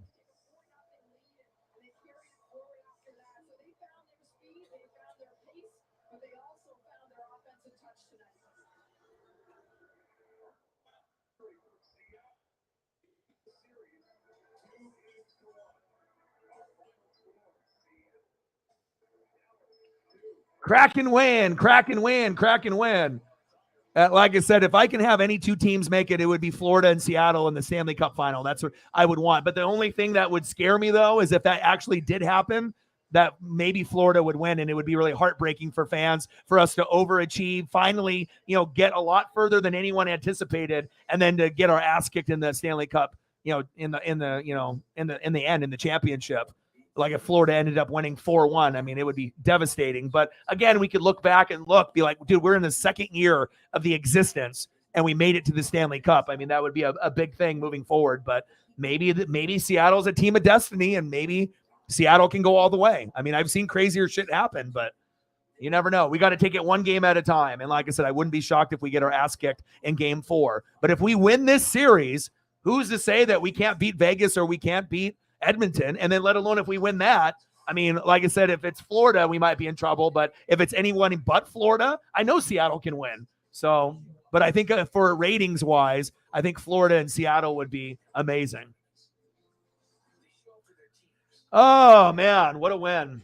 What a win. So I'm going to throw up a couple photos here for the next like 3 minutes, just for the photos that we used from the game. I don't know if we're going to get anybody else coming through GOAT-wise to be able to kind of save the day for us. But I appreciate everyone, you know, coming through to enjoy the game. Everyone that donated, shared, obviously subbed, commented, hit the thumbs up. But let's just go through some of the photos that we have here from tonight. And we'll probably end the stream here in just a couple minutes. So, and if there's anything that anyone wants to see photo-wise from the Stars or the Kraken or something in general, you can comment below.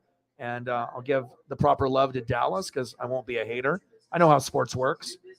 Joe didn't really get on the board today, and I'm very shocked that Jason has been a non-factor for Dallas. I felt like if he was going to be more of a factor, maybe the series is 2-1 Dallas, not 2-1 Seattle, but we've been able to minimize Jason's impact on the game, so that's huge. And obviously we know with Joe, he is the star.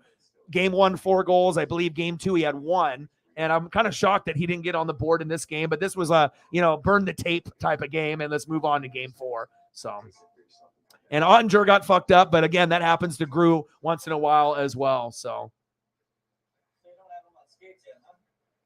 and let's go over some of the Kraken. Man, what an electric performance for the Kraken tonight. Amazing. Let's go, baby. But I should have known with this thumbnail. I knew we were going to have something special. The only guy that didn't get a goal is Bjorkstrand. Oliver. I mean, I guess if we would have had 8 goals, then we would have had Oliver score, but unbelievable. 7 goals, 7 different participants for Seattle. That needs to be looked up at some point. Like, what is the most goals scored in a playoff game by different individuals? I mean, at some point, I feel Seattle's going to have the record, you know, at some point. Eberle, he's money. He gets a goal like every game. Very consistent. And again, we're only going to go as far as Philip takes us. You know, so it's all about the goaltending. You're going to get, you know, some games where we get 7, but we're going to have games where we only scored 2 like Dallas tonight. And we're really going to need Grew to step up. And we're only going to go as far as he's going to be able to take us. And I like our chances. I see you, Kraken. I see you. Storage bags keep strawberries fresh up to 2 times longer. Ziploc, unlock life. SC Johnson. So many goals, so many participants. And then Yanni getting on the board as well at the end. Love that. Let's go.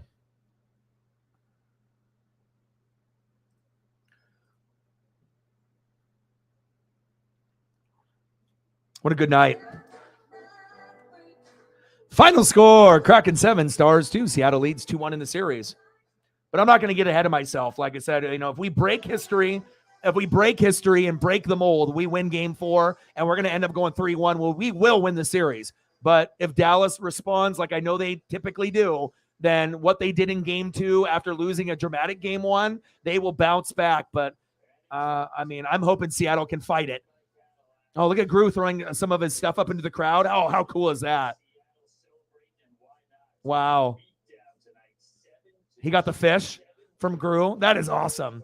I didn't know they did that. They have like the stuffed animal fish that they throw into the crowd after the game is over, like kind of like a foul ball in baseball. Okay.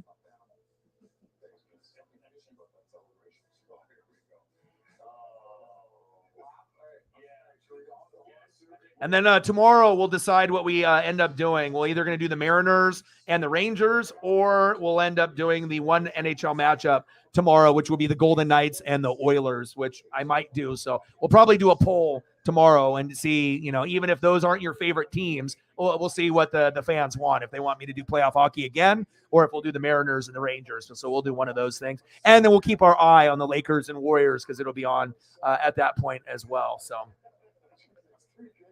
Yeah, I just never seen them do that postseason. So I didn't know if that was something they only kept it in the regular, but normally they don't have the cameras on the ice. They have it like the post-game show. So I love you guys, and I appreciate you guys very, very much. Shout out to everyone that came through, that donated and chatted and subbed and liked. You guys are the best. I love you, and I appreciate you. And I will be back tomorrow for some more playoff hockey or the Mariners and the Rangers. And then we will be doing game 4 on Tuesday at 6:30 p.m. Pacific time, where hopefully Seattle can fight the trend of a good team finding a way to spawn from a bad loss. And we'll see what happens in game 4. But I will soak this up for this game as well as the next game. So love you guys, and I appreciate you guys very, very much. Thank you guys for the support. And I got one question for you. Who talk sports like us? Your boy Ryan, Northwest Sports Fanatics, and I'm out. Gang.